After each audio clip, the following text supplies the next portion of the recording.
conduct roll call. Commissioner Andrades. I'm here.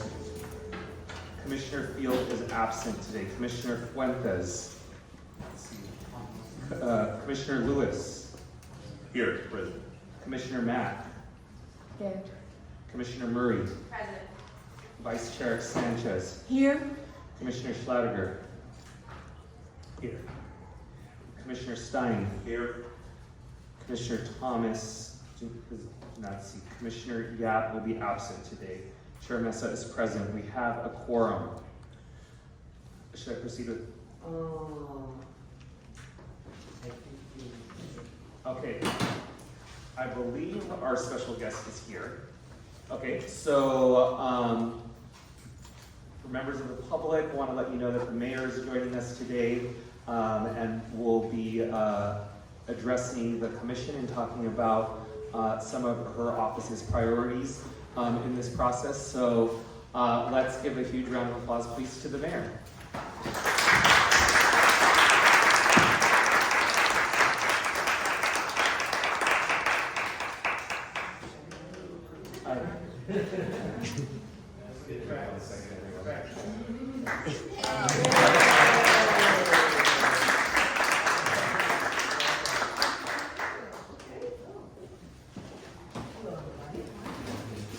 Good morning, everyone. This is a particular pleasure for me since this is my neighborhood. This is where my home is, right up the street there. So it's very nice to be here. And I really appreciate the opportunity to address the commission, and I can't thank you enough for your being willing to volunteer, the hours that I know that you will put in, but you know how significant this work is. I remember the Charter Commission, and Ted, I know you do too, from the last time in 1999, and the two commissions we had going, and why it's so important that our city stay together and that we do it this way, this time. When the commission happened the last time, I was very involved from a community level, and the big issue that was brewing in the community, this community here, were neighborhood councils. And the whole formation, we had some neighborhood councils in South LA and really wanted to fight for that to be adopted citywide. I think now, so many years later, there's so many issues to look at, and actually neighborhood councils, I think, is one of them. We have a couple of decades of experience, and it's an opportunity to review neighborhood councils and to see, you know, to have an opportunity, maybe an outside group, to do an assessment of the neighborhood councils. When I've spoken to the general manager and the staff and the neighborhood councils, when they meet citywide, I have mentioned this opportunity to really reflect back. And just, I want to point out a few issues that I think are very significant, and I do hope that this is not the last time I come before you, and the next time will be with a much more fuller agenda or suggestions or issues. The budget process, everybody talks about the budget process. It's so painful every year. Why in the nation's second largest city do we do the budget every year? Can't we do it with a 2-year process or some other process that we're able to look ahead and not just have a whack-a-mole patchwork process?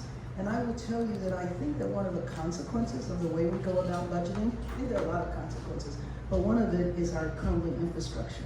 So going back and forth between, you know, moving money here and moving money there, we know that it has impacted our budget very negatively because of the liabilities. And if you look at the second largest category of liabilities for the city that led to such a hole in our budget, it was crumbling infrastructure.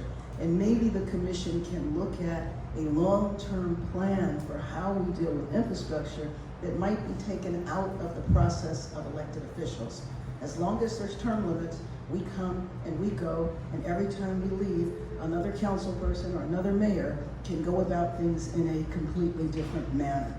Another area that I think that I hope that you deal with is our hiring process, updating, making some adjustments to the civil service system, the civil service process. I know the city of Inglewood did that recently. I've not had a deep dive on what they did, but they were able to bring labor, business, and everybody to the table. I once had an experience of watching a group of general managers speak about how they go about hiring, and it was so sad because they spent 45 minutes talking about how they work around the process. They shouldn't have to work around the process. They should just be able to hire when they need to hire.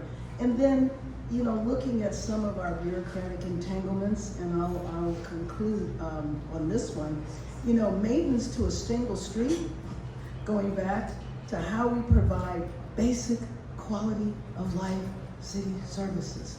So maintenance to a single street can involve multiple departments. The Board of Public Works, which I also think should be looked at, the Department of Transportation, the Bureau of Engineering, the Bureau of Street Services, DWP, all of that can cause extreme delays. And that's just repairing a street. I know you will be talking to people about how we are able to build and get development done. That is an example. If it's that difficult to repair a city street, you can imagine how difficult it is to build anything. And on a final note, we have so much ahead of us, such an incredible future. 11 months away, we'll welcome the world for the World Cup. After that, 2027, we have the Super Bowl, and then 2028, the Olympics and the Paralympics. So much opportunity in our future. The world is looking at us, watching us every step of the way. But in a very short time, we will prepare the city to welcome the world. And I think that just raises the significance of the work of this commission, because you can play a qualitative role in terms of helping us get the city together in preparation for the world. Thank you very much for the opportunity to speak with you.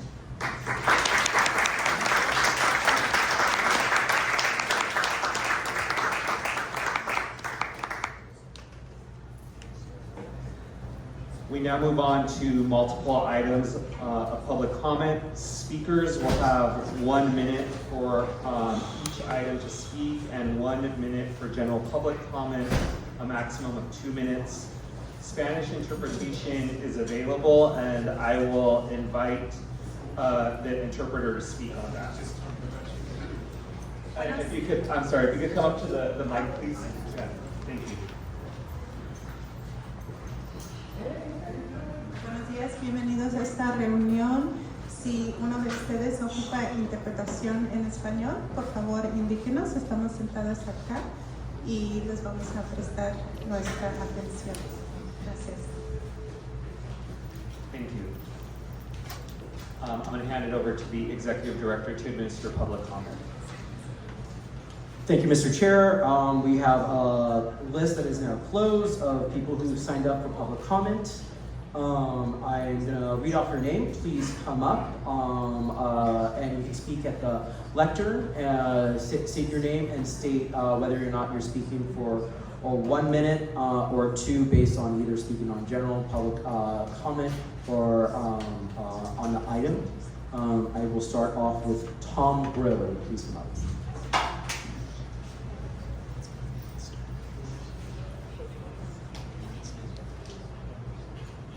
Thank you. So it'll be 2 minutes. Perfect, thank you. I'm working on Capital Infrastructure Plan, the musical. So here's a snippet. Russell Vaught is the director of the Office of Management and Budget. And in 2023, he said, "We want the bureaucrats to be traumatically affected. When they wake up in the morning, we want them to not want to go to work because they are increasingly viewed as the villains. We want to put them in trauma." And so now we go to a meeting in progress of the Capital Planning Steering Committee with representatives of the 15 city agencies involved in infrastructure. The truth is, we have been reduced to caricatures, to cartoon villains, the bureaucrat, grumblings of yes amongst the agencies. We understand the importance of process, of administrative details, of institutional stability. That's right. And so we need a story. Yes, a story. Well, I remember when I first started at Street Services. On my own time, I analyzed our forms, and I found a way to combine 3 forms into 1. It saved the taxpayers thousands of dollars. Everyone applauds. And because of that, I was asked to head up an ad hoc committee on that very subject. The first ad hoc I ever led. Everyone applauds. Well, I'm tired of holding my head down and looking back over my shoulder, and I'm tired of sitting at my desk, depressed and feeling unappreciated. I'm proud of my work.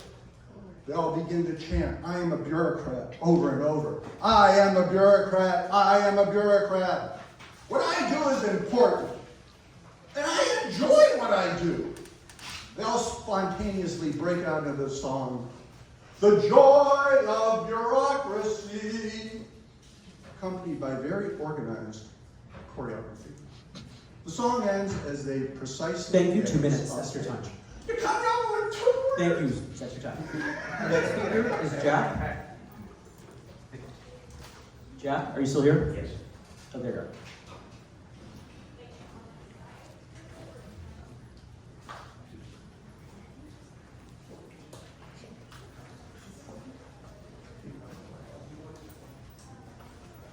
Go ahead and begin. 1 or 2 minutes? Two. You have a clock. Yep, go ahead. I can't see it. Sorry, I'll keep time for you. Okay. Begin now. My name is Jack Comfortville. I'm a neighborhood council budget advocate. I have a couple of comments. First of all, I think the most pressing issue facing the city is its financial situation. We have a structural deficit over the next 4 years. It's going to be $500 million when you take into consideration future labor contracts. We have deferred maintenance of probably close to $10 billion, including $5 billion for the streets and sidewalks, $2 billion for rec and parks, and all sorts of other things for our facilities and IT departments. So it's a mess. Next year's budget's going to be is projected to be $90 million in the hole, and that assumes some very optimistic projections, especially with regard to litigation expenses and revenues. So I think this body needs to focus in on that, not just 20 minutes on September 13th when we get to talk to the Personnel Committee. That's a joke. The second thing is I think you have a huge, Chairman has a huge conflict of interest. You're a member of the executive officer of the SEIU, which represents, 20, 30,000 city employees, a number of county employees.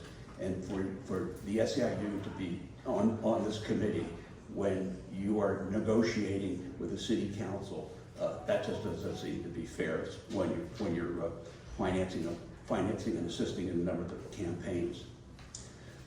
When I was driving down here, I was listening to Larry Mantle Air Talk, and they were talking about the crosswalks. I forget exactly where they were, and a group of neighborhood people made a crosswalk. The city took it out because they didn't do it. Meanwhile, everybody likes Vision Zero, so we don't bump too many people off on the street, and yet the city's taken up a crosswalk, which is protecting people. That just shows the inefficiency of the city. So, financial issues, conflict of interest. Thank you, that's your time. Thank you. Ross, you're up next. After Ross will be Rob. Chairman Justin. Good morning, Commissioners. Ross Weisschaffer, volunteer with AirRepLA, speaking as an individual on general public comment, agenda item 1. And today you'll be hearing from experts on how LA can fix its land use system, including AirRepLA coalition members Abundant Housing LA and LA Forward. And you're going to hear one key word again and again: discretionary.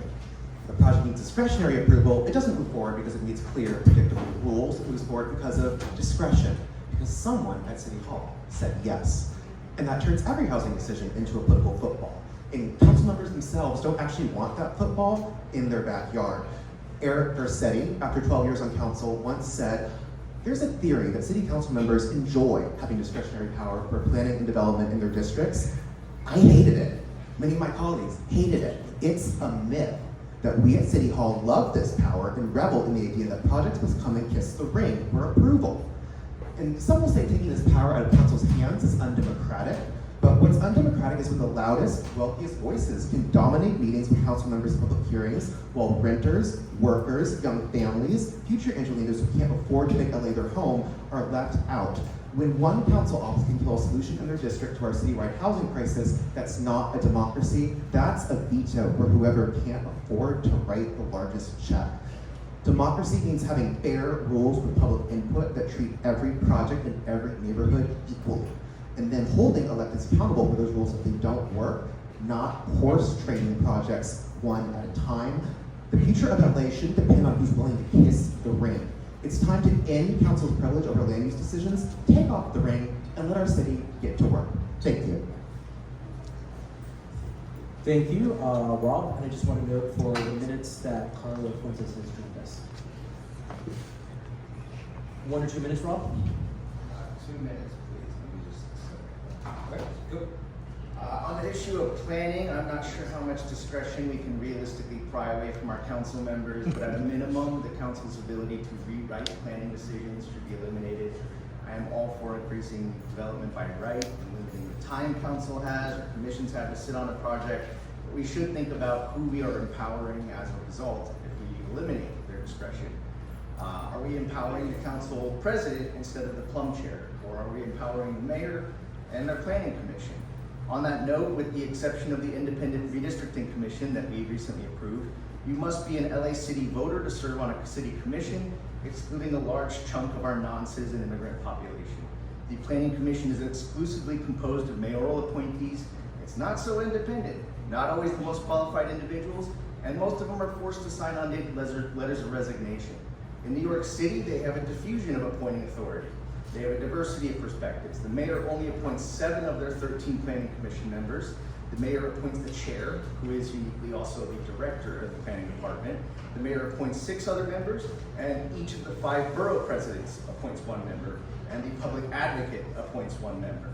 I like the idea of Office of Legislative Counsel for drafting ordinances, but maybe we should just think about eliminating the city attorney's office. Maybe we can just elect a city prosecutor to prosecute misdemeanors and appoint counsel. Make it easy.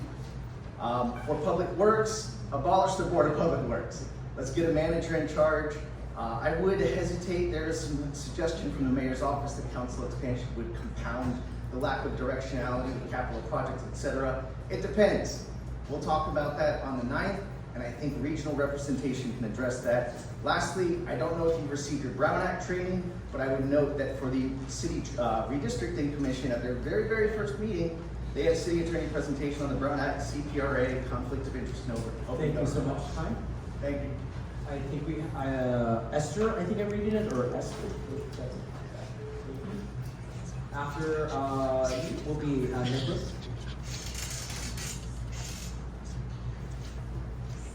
1 or 2 minutes? 1 minute should be fine. Perfect. Go ahead. 30 times. Hi, my name is Esther Margulies. I've served on the West LA Area Planning Commission for too long, a number of years, and this is one of my few times that I'm up here at the microphone having to do what the public generally does at our meetings, so I hope I'm effective. I have 4 points here. One, and this is responding to what we will hear in the future in this meeting, so I can't tell exactly whether I'm on point or not. That's the problem with giving public comment first. But we need a vision for significant additional affordable housing in the city, not a series of actions that takes away regulation, that defies the ability of communities to weigh in on their plans, to create good community plans that reflect their needs and values. We need clearer approval processes to avoid the conflicts and the lack of clarity between what protects our health, safety, and welfare for fire, for health services, for parks, for well-being. And finally, on the subject of parks, this should not, we are the 88th city in the US out of 100 in supplying adequate parkland to our communities. Do not deprive the most needy communities of their park space by building housing or allowing housing to be built in that precious open space. Thank you very much. Nicholas?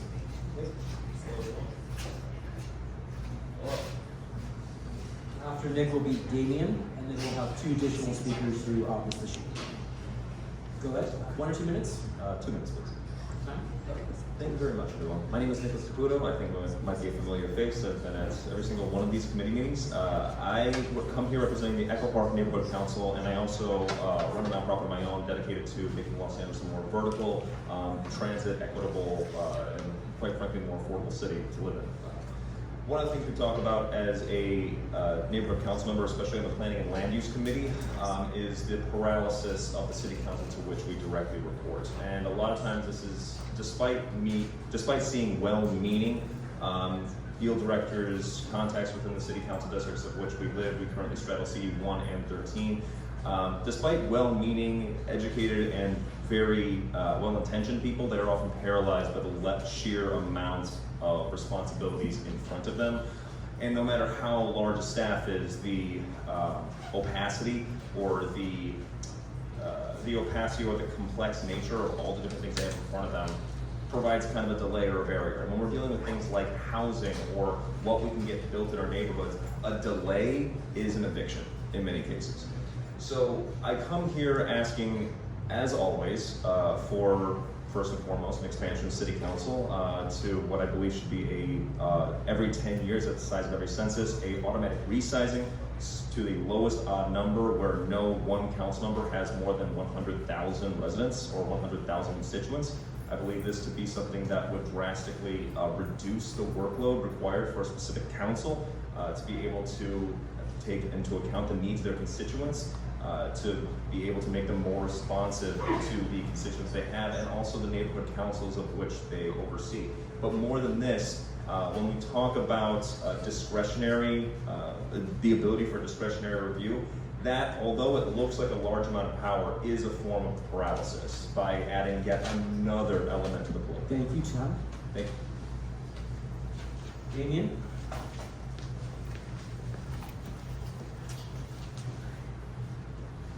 You'll be taking 1 or 2 minutes. 2 minutes. All right, 2 minutes. Welcome to South LA. My name is Damien Goodman. I'm a resident of North Park. Today is actually my last day as executive director of the Crenshaw Subway Corporation. I want to say that there's no urban center in America, nowhere, not to any city in the world, to solve an affordable housing crisis by deregulating the real estate industry. I say it again, there's no urban center in the world, nowhere, no city, anywhere, that solve an affordable housing crisis by deregulating the real estate industry. And I want to be clear about talking about an affordable housing crisis, because if you can afford a $4,000 apartment, you can live in the vast majority of Los Angeles. It's the vast majority of us who don't make $150,000 a year who have a problem. Ultimately, the problem is whether housing gets built or not is not based on anything that is made, any decision that is made here, or quite frankly, any decisions made at the city council. The interests are represented in this room. It's made decisions by bankers, it's made by developers, people who are looking for double-digit returns, and people who in a cold market can afford to say, I'm not going to build. So you want to talk about reforms, let's talk about use it or lose it. You get a permit, you don't build, you have to forfeit that a certain number of years.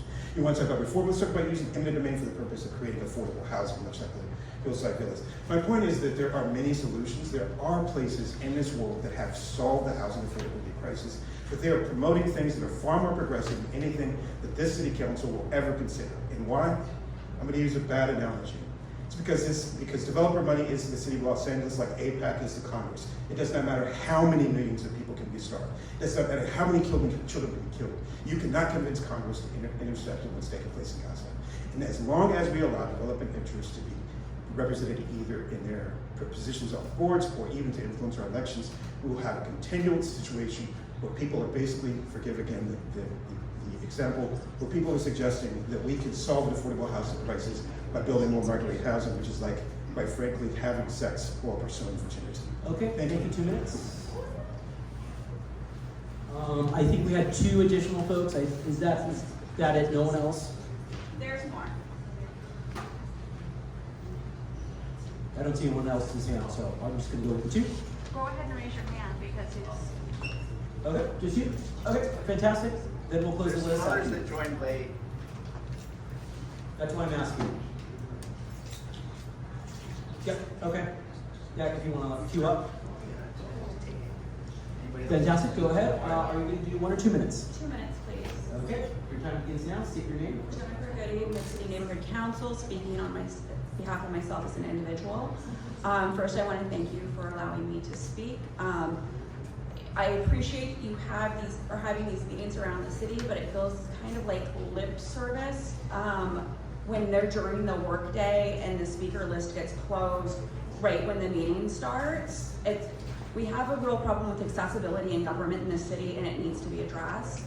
And having the meetings around the city is only the first step.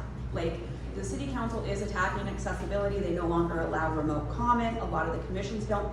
Bonk is actually a commission that does have good accessibility and is maybe one that should be looked at. On terms of planning, in my area of the city, which is this area, we do have new construction, but we have a big problem with about 75% of it seems to be unoccupied because it's short-term rentals, or it's turned into illegal hostels, or poorly run rehab facilities. I was at the elementary school yesterday, and there's literally a multiple on a lot that went up that's being used as a rehab facility, and people were fornicating on the balcony in view of the playground. The one next to it went up during COVID, the roof is already collapsed. So we've got stuff being built, but it's being poorly built. It's not housing that our families can afford. There's not housing being built for families in our neighborhood, and we have a lot of income insecure families in our neighborhood that need housing, and they're cramming in 12 to a 1-bedroom apartment. So something does need to be done, but what's going up isn't usable in our neighborhood. Like, we did door knocking, canvassing a couple months ago, and literally 75% of the new construction was unoccupied, and they had lock boxes on the door. And we talked to the one person that lived out of the 4, and they said, oh, it's short-term Thank you, rental. time in 2 minutes. Thank you. Alrighty, next speaker.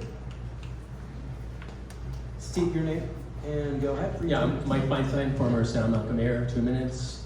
So the same problem with the racist Fed tapes, fighting over single district winner take all power is similar rooted in the land use problems in Los Angeles and all the corruption and all the people that have gone to jail, because it's this unilateral, unitary power over land use decisions. Now, council enlargement, which I favor and hope we go to a Chicago, New York size 50-51, something along those lines. Smaller districts could help because it's less of an area that each council member controls with their land use power, but I want you to also consider multi-seat city council districts elected by proportional ranked choice voting, because then you're diffusing power, not just over one person per district, but over ideally 3 or 5 member council districts. And people will be having different perspectives, because under proportional representation, which comes with using ranked choice voting, you will have people who aren't just from one point of view. That would be a really important thing for you to look at. So when you compare the current single-seat winner-take-all districts to a larger council with single-seat districts to multi-seat districts elected by proportional ranked choice voting, please include how it would affect land use, power, and authority, and look at different models around the world, not just in the United States, on how multi-seat districts exercise that power. Thank you. Thank you. Next up, 1 or 2 minutes. I'll only have one, but Perfect. please Go don't ahead. cut me off. Okay. We do a little over. Go ahead, take your name. Go ahead. Carolina Goodman, League of Women Voters of Greater Los Angeles and Fair Rep LA.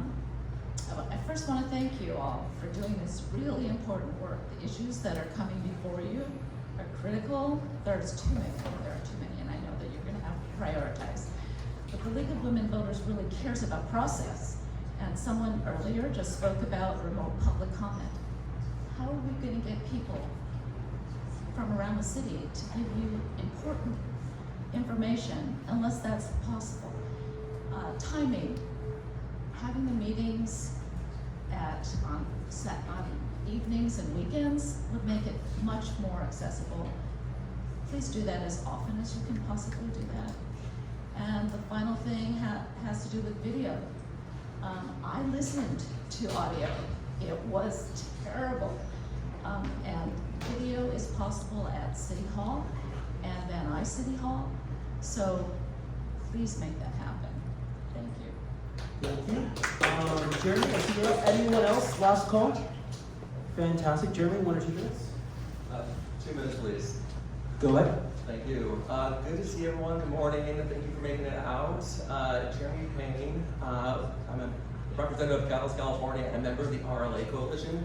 Been at each one of these meetings, and it's great to see public participation from around 30 folks here. It's been great to kind of see increased participation, but I do want to highlight that you all are working on a city charter that's going to impact 4 million, roughly 4 million Angelinos, and we have only been having around 15 to 30 folks at each one of these meetings, and so I just want to think about the accessibility of these meetings and the importance of having those voices. Ray Schonenschein at the CSUN commission meeting really highlighted what he was doing to ensure that public voices were heard. His motto was make voices heard or make your voice heard, and he really encouraged participants just to share about what are the top 3 issues that you have with city government. Rather than having kind of agendized items that we're currently able to speak on, it's really important just to hear from residents, as RLA has been doing for the last 2.5 years, to convene folks and just have kind of an open session where we can just kind of talk about some of the challenges and help them connect the dots to the city charter issues. Because it can be esoteric to kind of see the city charter and know what relates to actually delivery of services, representation, but just allowing folks to kind of share out their concerns, their issues is a great way for y'all as commissioners to really kind of make yourself personable, accessible, and just transparent with the process that you're undergoing to make the city better. So just want to encourage remotely comment, having opportunities for the public just to share and make their voices heard on the issues impacting them, and to really think about other accessibility means that you all can be engaging in to make these meetings easier to attend and not at 10 o'clock on weekdays when many folks are working. And so yeah, I just want to close out there and thank you so much for taking the time to be here and for your service, and for the folks who came out, thank you for being here and sharing your voices as well. Thank you so much. And Mr. Chair, we do have one more final guest. Our host, really, the current president of the Library Board of Commissioners, Valerie Lynn Shaw, would like to speak.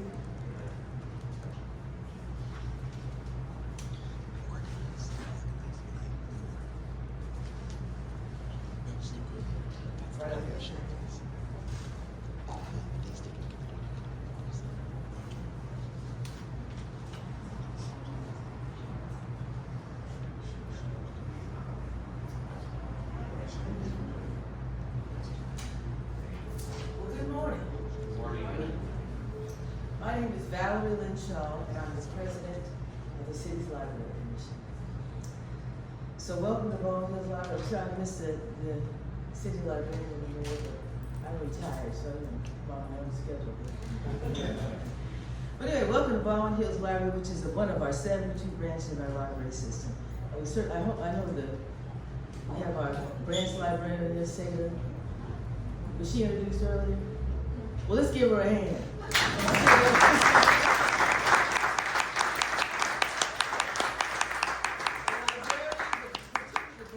Branch librarians are really the heart and soul of our entire library system. So we want to thank them.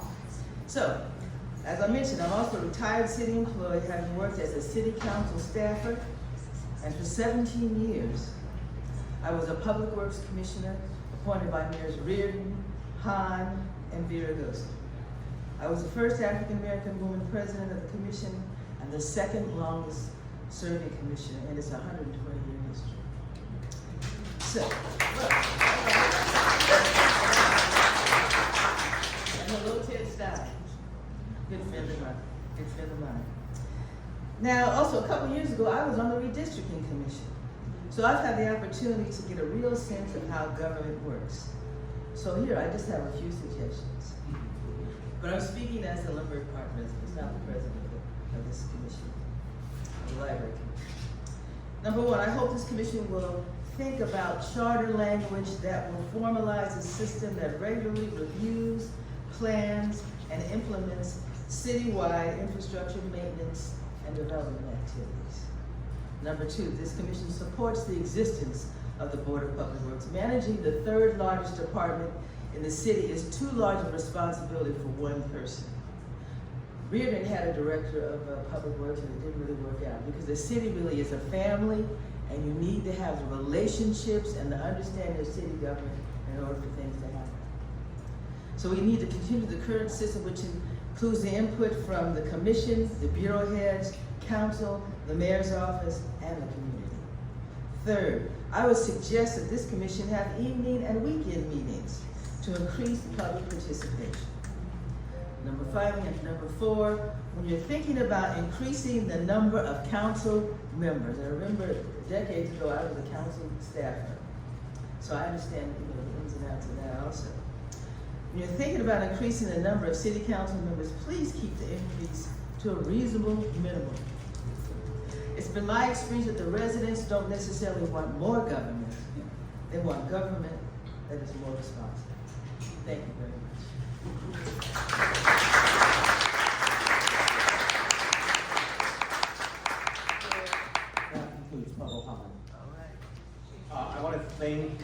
everyone who has joined us for the meeting today, members of the public. I want to thank everyone who participated in public comment today. I also want to recognize, I see former council member Mike Bonin in the room.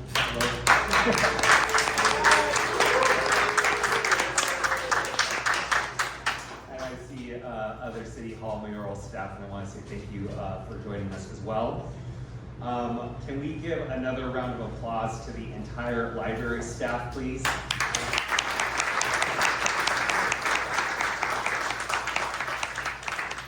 I want to say thank you for welcoming us into your home, and for all of us, if we could please help them out by making sure when we leave to just clean our areas to make it a little bit easier for them at the end of the day.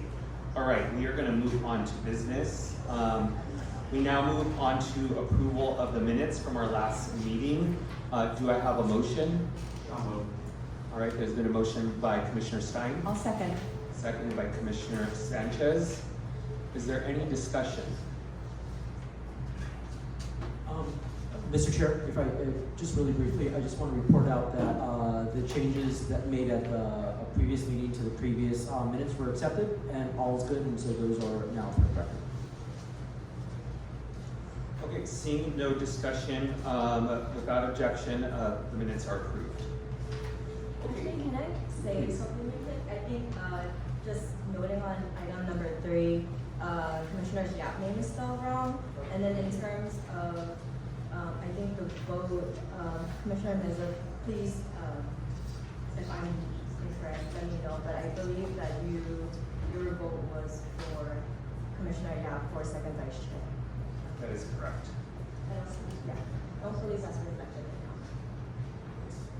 So let's, I'll amend my making a motion to include Commissioner Mack's comments.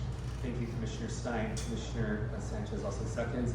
Is there any discussion on the amendment? All right, seeing none, so ordered.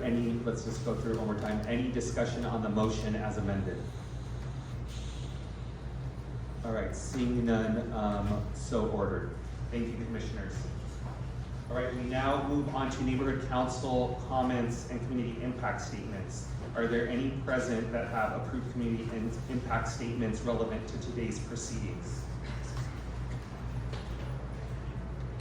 Okay, seeing none, I'm going to hand it over to our Executive Director for his report. Sorry, just making sure that the streaming is working. We're in, okay. Chairman, this in the interest of time, I know that the commission is going to review the effectiveness of the public relations contract, which we led. I'd like the record to reflect that we had 12 speakers today. The room looks more crowded, but my guess might be that there are people that are going to make presentations either this morning or later this afternoon. And we had 12 people, give or take 10 to 12, that showed up, many of which have shown up at every meeting. And I think that's something that the commission has to consider in evaluating the effectiveness of the contract. Appreciate that, Commissioner Stein. We will absolutely note that and have that discussion. Thank you for raising it.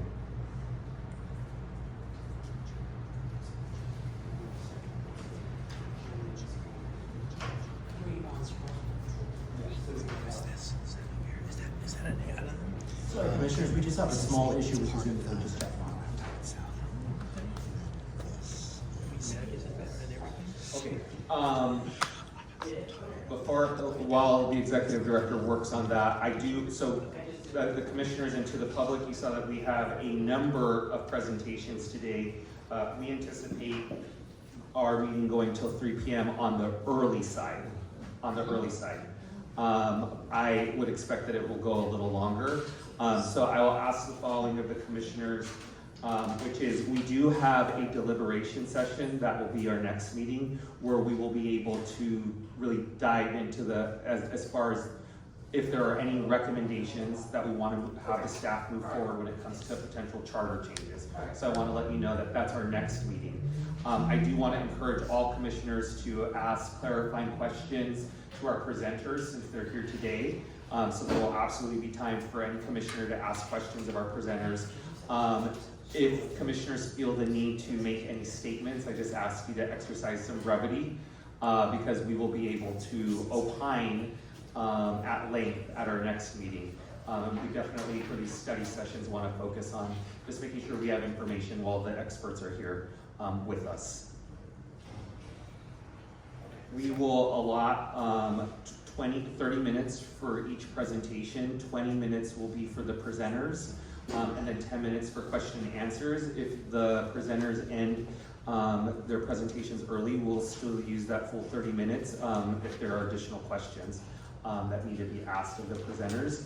In the interest of time, we will only be taking questions from commissioners, but we do encourage the audience to continue to submit written public comment on all of the topics as you all see fit. So want to also note that for members of the public.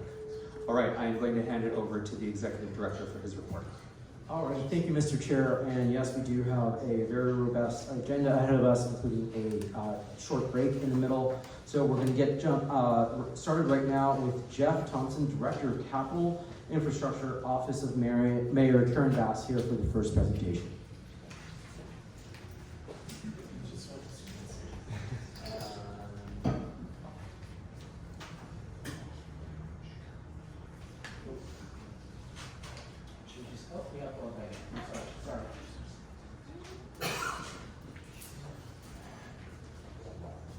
Well, not to waste time, let me go ahead and get started. Good morning, commissioners. Good morning to the general public. My name is Geoff Thompson. I'm the Director of Capital Infrastructure, working in the Mayor's Office of Infrastructure.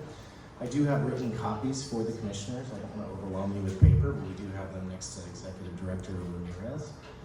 We will get into the presentation in just a bit, but I did want to recognize two folks who work very closely with me. At the risk of embarrassment, could I have Mara and Kevin stand up?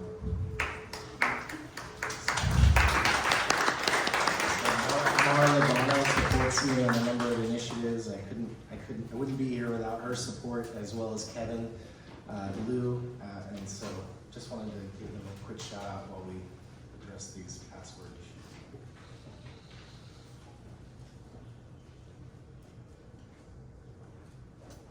Coming right now. Okay. Sounds good.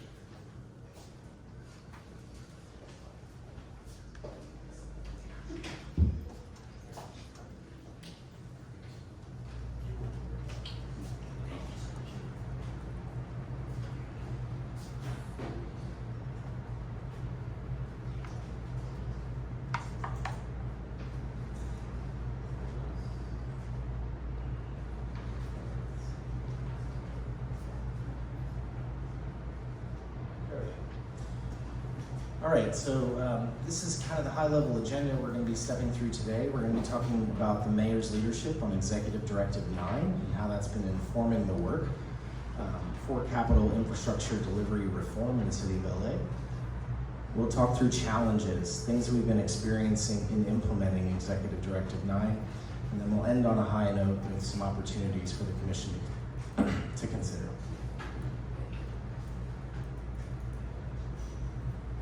So the reasons for Executive Directive 9, basically the city is spending a lot of money per year on infrastructure.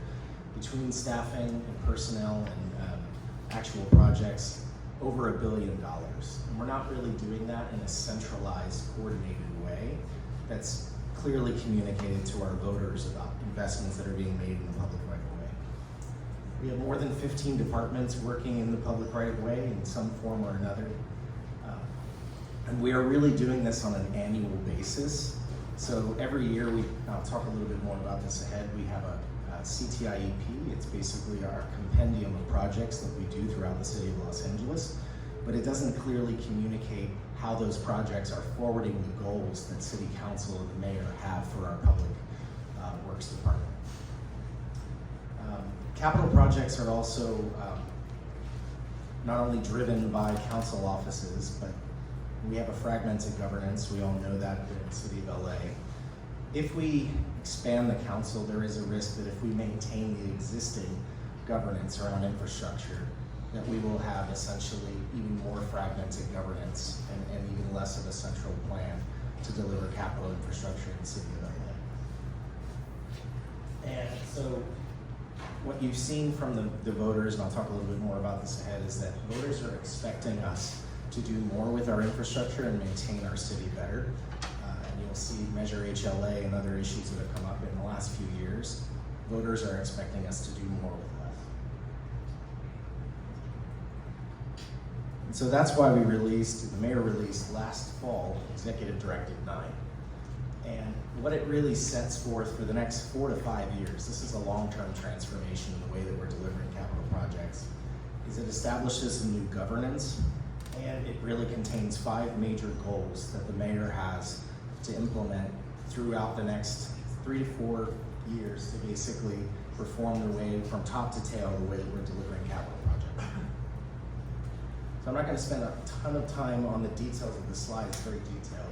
But I did want to talk through the 5 goals really quickly. One is to reform the actual governance and capital planning. 2 is to actually plan for new revenue. We know that we've been underfunding infrastructure in the city of LA for a long time. And so there's very much a need for us to look at asset category by asset category in the city. So an asset category could be pavement condition, asphalt. It could be sidewalks. It could be street trees. We need to look at how we are funding each one of these things in a coordinated way and then deliver an order of operations on which ones we think we need to fund more and dedicate some funding sources to be able to do that in a much more comprehensive way. We're also trying to streamline departmental delivery through this process, collapsing some internal committees that we've had that have overlapping missions, and really trying to get very smart about how we're asking our already stretched city staff to perform their jobs and collaborate together. And then 4 and 5 are really tied and intimately linked with one another. If we don't understand what we own, where it is, and what condition it's in, we can't truly build a capital improvement plan for the city of LA so that voters can see what needs to be replaced and we can make value propositions to our voters about their infrastructure, about maintaining their sidewalks, about trimming their trees. We're on a 17-year schedule currently. So these goals 4 and 5 are very much integral to the work of ED9. So later today, you're going to hear from advocates on this, and most prominently investing in place. We have been grounding a lot of the work of Executive Directive 9 in their work, and I'm not going to go through these in detail, but you can see that I'll just call out a couple here. We really need to align city structures to enable better delivery for our infrastructure. We need to define more measurable goals, and we really need to manage our assets and manage assets to a state of good repair in a way that we're not really doing today. You also hear from other cities, Long Beach. One thing I just want to stress here is Los Angeles is very much the outlier. We're one of the few major cities that does not have a comprehensive capital improvement plan. There's plenty of examples from around the country. I have them listed up here. I have regional and local examples, Long Beach, San Francisco, San Diego, Chicago. There are lots of great examples. This work is very important, but this work is not novel. It's just novel for Los Angeles. And our progress so far, the mayor released ED9 last fall. We've been aligning our departments around delivery structures to be able to implement those 5 goals of ED9. We've provided detailed briefings to all 15 of our council offices and the controller. We've created a charter as well. The charter is really important for us to codify the governance and the relationships between our departments and bureaus as we implement this work. And we've had about 5 meetings, and we're already starting to merge and work more closely together on Goal 4, asset management. We've had a number of departments that when we first started this work had not made choices about what asset management system they were going to use. We made it very clear that they needed to be on the same system. that we can't have 15 departments on 15 asset management systems.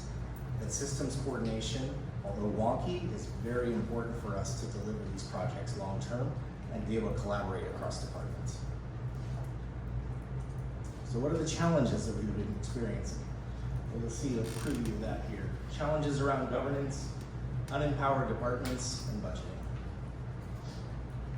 So by and large, we have, if we think about the structure of public works and the reason why public works was originally created, it was so that bureaus were under a single department, and that was for collaboration.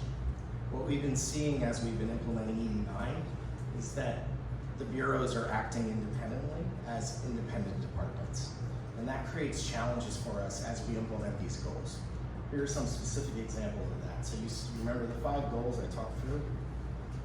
For ED9, it's been a challenge for us to do cross-bureau revenue planning.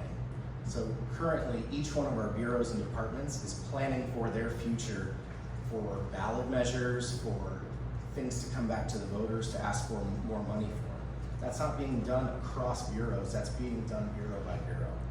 So I have an example with me here. Rec and Parks is doing a Parks Needs Assessment to replace Prop K. There's others. Adopting a common asset management system has been a challenge. We don't have really a structure currently in the Department of Public Works that forces departments to use the same system. It's been a lot of work with myself and my staff, working closely with departments to encourage them to do that. But there is no formal governance structure currently in the Department of Public Works that says you all need to be on the same system.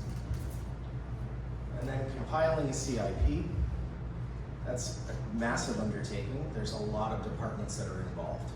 Capital improvement plan would include things like street services, Bureau of Engineering, general services, which does all of our building maintenance for most of our buildings in the city. And so we don't have structures currently that readily facilitate these kinds of cross-bureau initiatives that ED9 envisioned. The Mayor's Office has been doing this work, and we're happy to keep doing this work. I've been in government now for 10 years, 20 years in my career. I started in consulting before this in the private sector. So it's something I'm passionate about, it's something I like to do, but it's also something that's made harder by these lack of structures. When we think about the actual compendium or compiling of a capital improvement plan, we have asset managing departments that are not in the driver's seat. Well, what does that mean? Bureau of Engineering back in the 90s created our capital improvement plans for the city. The Bureau of Engineering is our construction lead for many of these projects. They create detailed engineering drawings, they manage the construction of these facilities. We made a change to move towards the CAO compiling this, and the CAO does something called now the CTIEP. That sets LA apart, and not necessarily in a good way, because we have budget departments that are making policy decisions on assets, and we are not empowering our departments who are actually either managing those assets or receiving those assets when a construction project is done to be able to be properly budgeted. So it distorts budgeting across a whole host of things, and the end result is you see degraded facilities, and you see facilities that sometimes are only 5 years old and the paint's already peeling. So that has huge implications for not only the capital project planning, but I think more importantly, the operations and maintenance piece of this. Maintenance is preservation, and we're underfunding maintenance, which means that we are running facilities to the ground and then needing to completely overhaul and replace them. We have inconsistent delivery structures, so we have departments with large public works investments that aren't in public works. And so we have, obviously, the bureaus within public works, we have departments outside of that, and we often have some overlapping missions in delivering services. Those overlaps are inefficient, and they're confusing to voters. So we've seen that come to the fore in the last couple of years here with the passage of Measure HLA. We had the planning department put out a report for a mobility vision for the city, 2035. And the implementation of that has been sclerotic, and so voters were basically chasing the city to do better by passing Measure HLA and forcing more collaboration from various departments to implement that vision. We also have an ongoing deficit of workers. So there's a long lead to hire. You've heard the mayor's comments earlier about the challenges that we have hiring. We also are doing this on an annual basis. So every year the mayor, the council, the CAO, the CLA, they're all heavily enmeshed in the exact head count for these departments, for various groups within the departments to deliver services. And then just months after we approve a budget, we approve budgets in the spring for the charter, the fiscal year starts over on July 1st. And then not 2 to 3 months later, the mayor's office is going back to those departments to ask for their investment priorities for the year ahead. It takes us more than 6 months and oftentimes to do hiring. And so we are often not filling these positions by the time the budget process rolls back around. So we're really in a permanent deficit of workers, but we're never really making the investments that the department said they needed from the year before. And those permanent staffing deficits are reinforcing poor service delivery, they're decreasing our public safety, they're increasing our liability risk. The mayor mentioned earlier that we've had the second highest category in our city for liability is based on our infrastructure. And so these deficits of workers mean that we don't have the staff we need to maintain what we already have. One-year budgets also constrain infrastructure. So we are in a perpetual wheel of appropriations. As soon as we start a budget, we're going through the process of implementing it, and then we're asking for departments' feedback, and we're doing it all over again.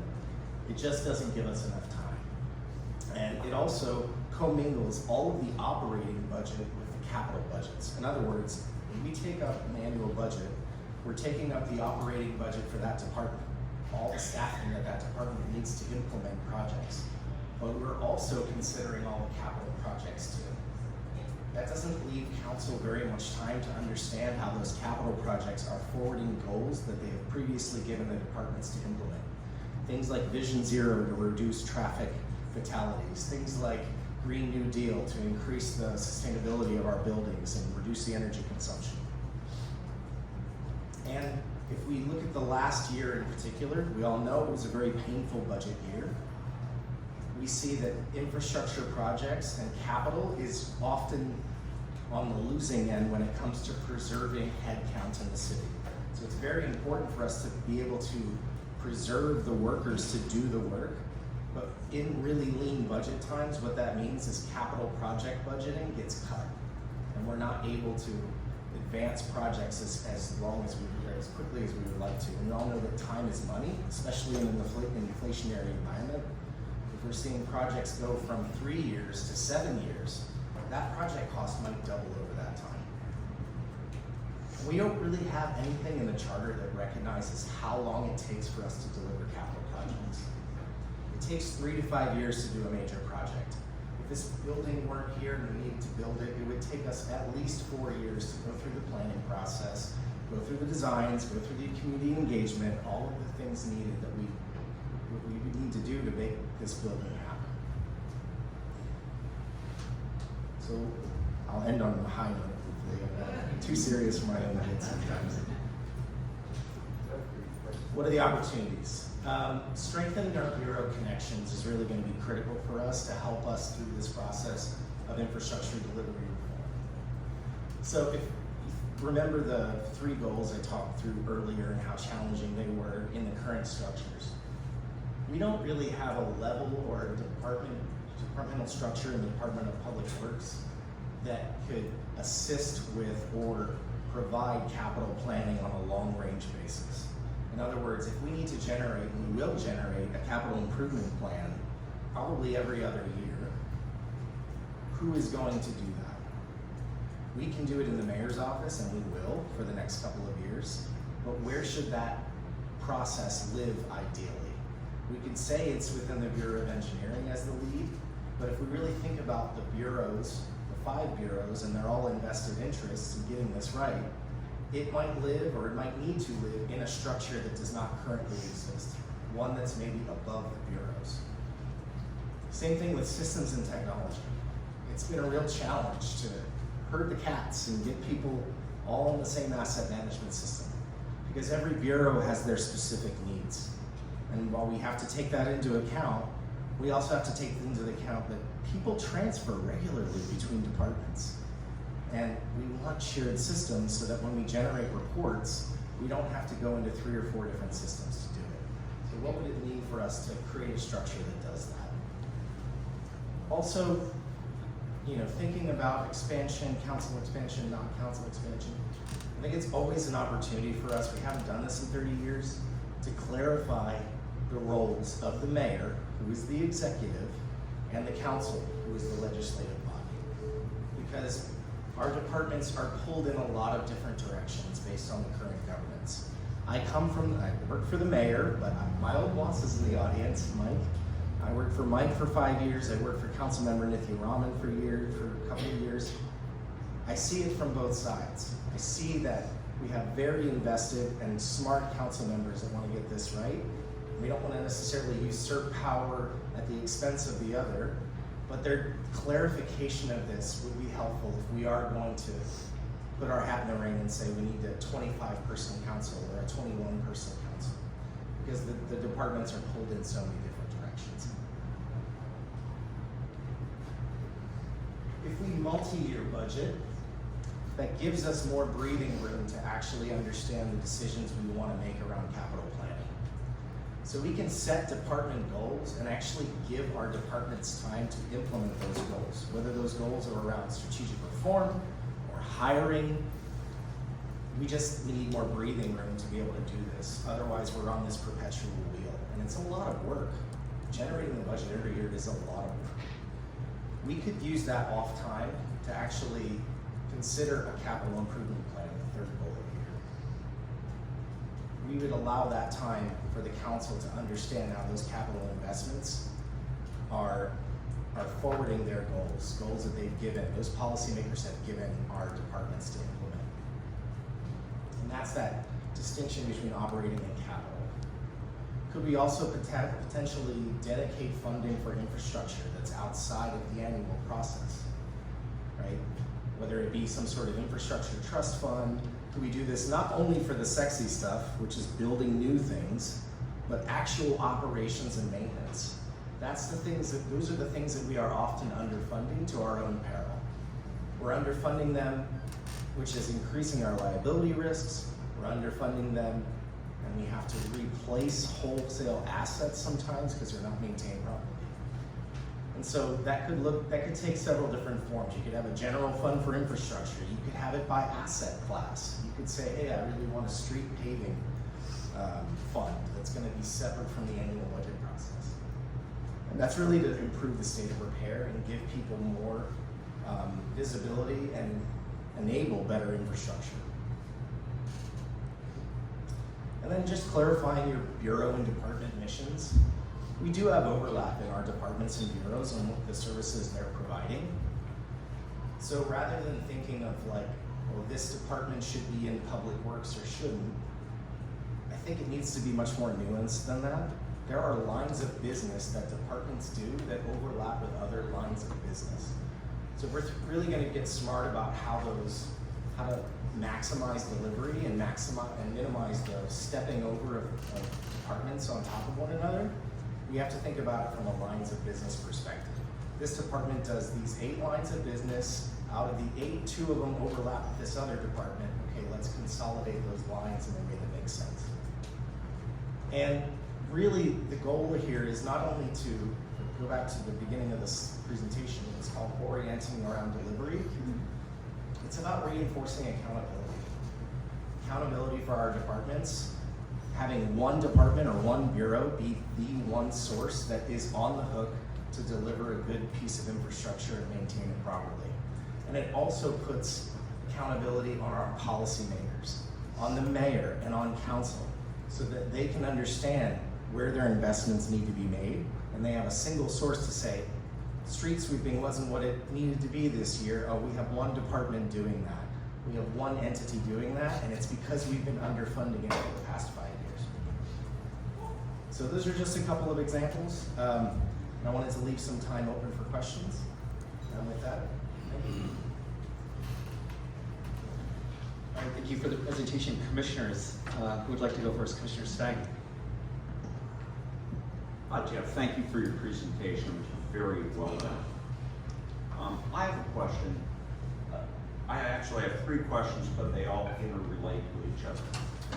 When was the last time the city, and I'm using that broadly because I'm not aware of which part of the city, did an entire infrastructure analysis of what was good, bad, or indifferent, and such? So the last Charter Reform Commission in the 90s did a lot of detailed work on infrastructure delivery reform, and there were a number of consultants that were retained to do that work. They made a number of recommendations that were not fully implemented at the time, moving certain things into different departments. Street lighting was part of that, and there were a few bureaus that were implicated in it. But that was the last time from a Charter Reform Commission that we looked in detail in infrastructure. Outside of the Charter Reform Commission, does the city internally, either with its own employees or with outside consultants, evaluate the infrastructure of the city at that moment in time? And when was that moment in time, if it wasn't just in 1999, 2000, when the Charter Reform Commission last enacted? A couple of years ago, there was a report that was generated by a Fuse Fellow. Fuse Fellow. Thank you. It's a fellowship program where you bring in folks with outside of external city experience to analyze a program in detail and provide recommendations. That Fuse Fellow made recommendations around clarifying the roles between the Bureau of Street Services and the Department of Transportation. That was probably 3 years ago, 3 or 4 years ago. Did they rate the infrastructure, like when we were young and went to school, A, B, C, D, I guess even F, what the city's infrastructure was at that time? So we have a number of departments that rate their infrastructure currently, but it's not consistent across asset class. What do I mean by that? Okay, well, right now, Street Services does a very good job of understanding what they need to create the roadway, to maintain the roadways at a particular condition. It's called Pavement Condition Index, and it's out of 100 scale, and as well with letter grades as well for particular corridors.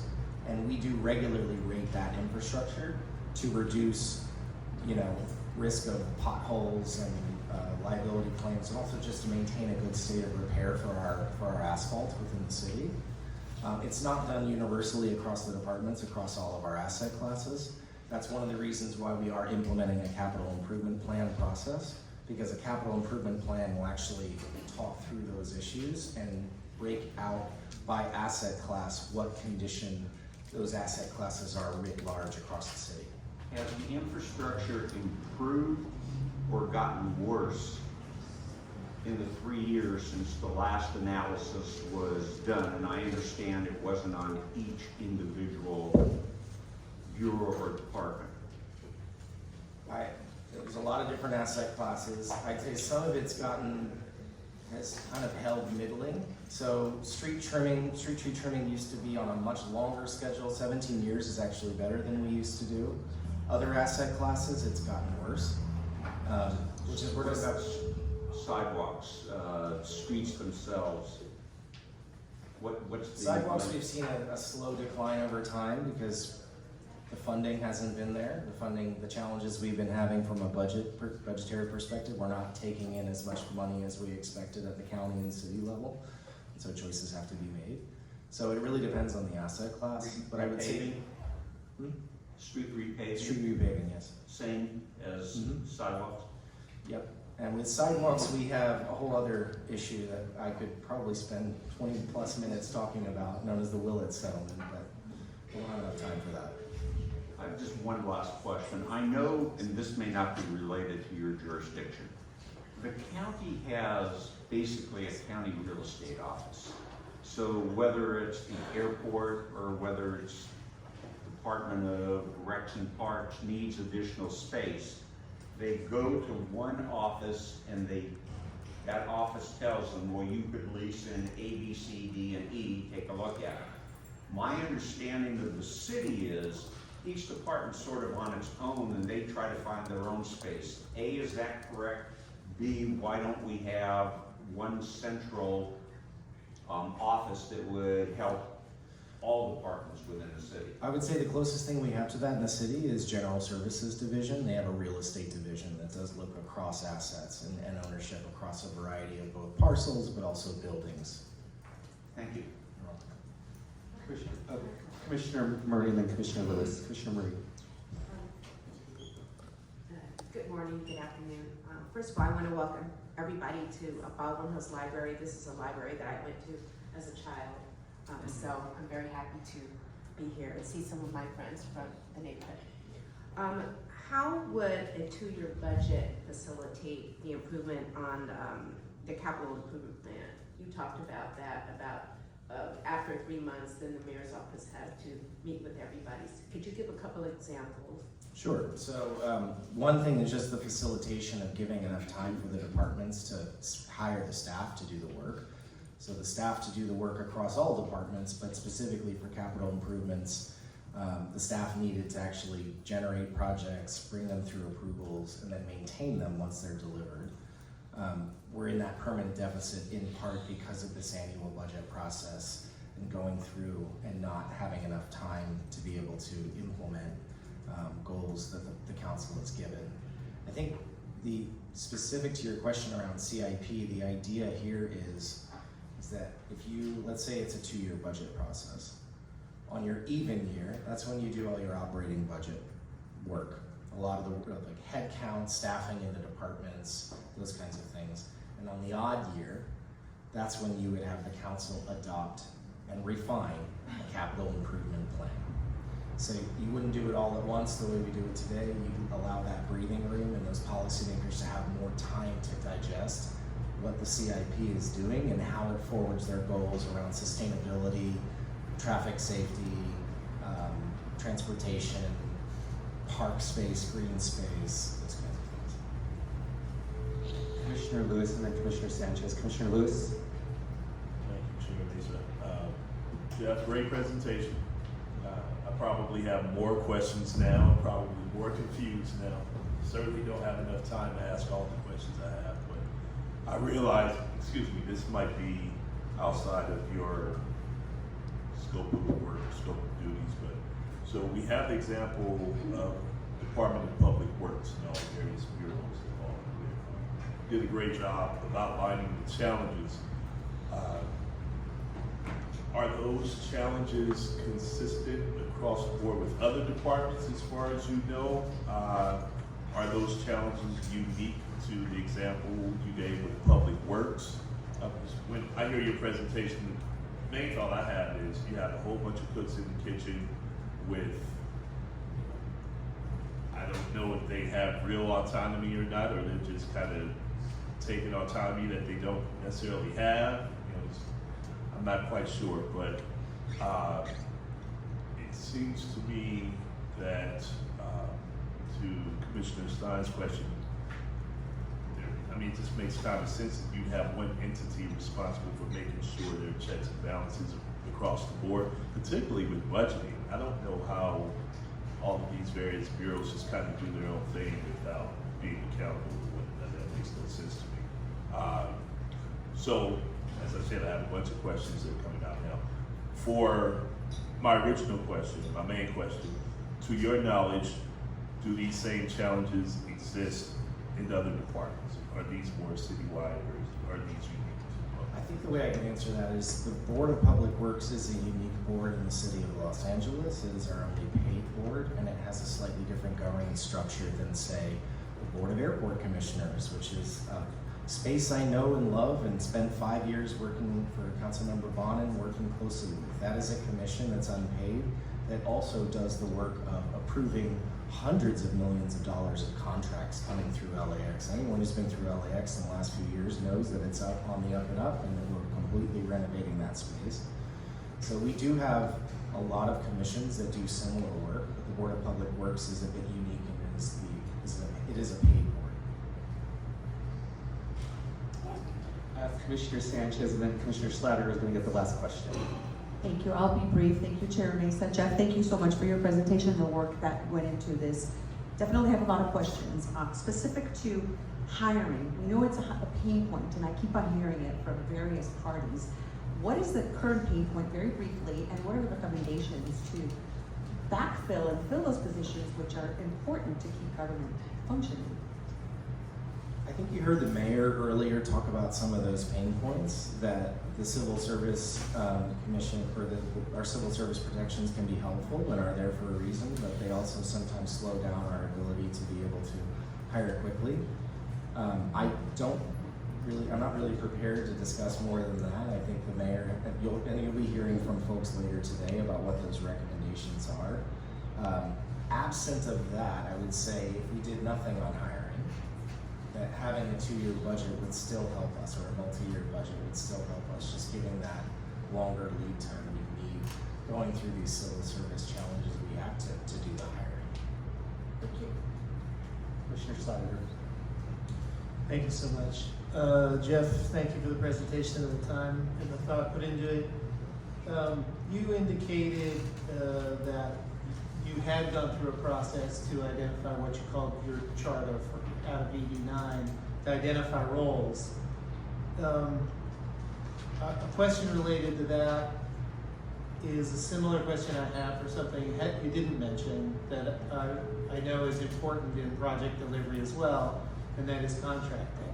So the question I have is, did you find anything in looking into your definition of roles that you were constrained by or hindered by due to the city charter that would enable the kind of role definitions that you're looking for? And similarly, have you in project delivery identified anything in the charter related to contracting that you feel may deserve our review? So the charter that we've delivered upon is really specific to the Capital Planning Steering Committee. If you remember in the last days of the Garcetti administration, there was the interdepartmental MOU, which is work that mayor's office did at the time to better codify the relationships between our bureaus and departments that are operating in the public right of way.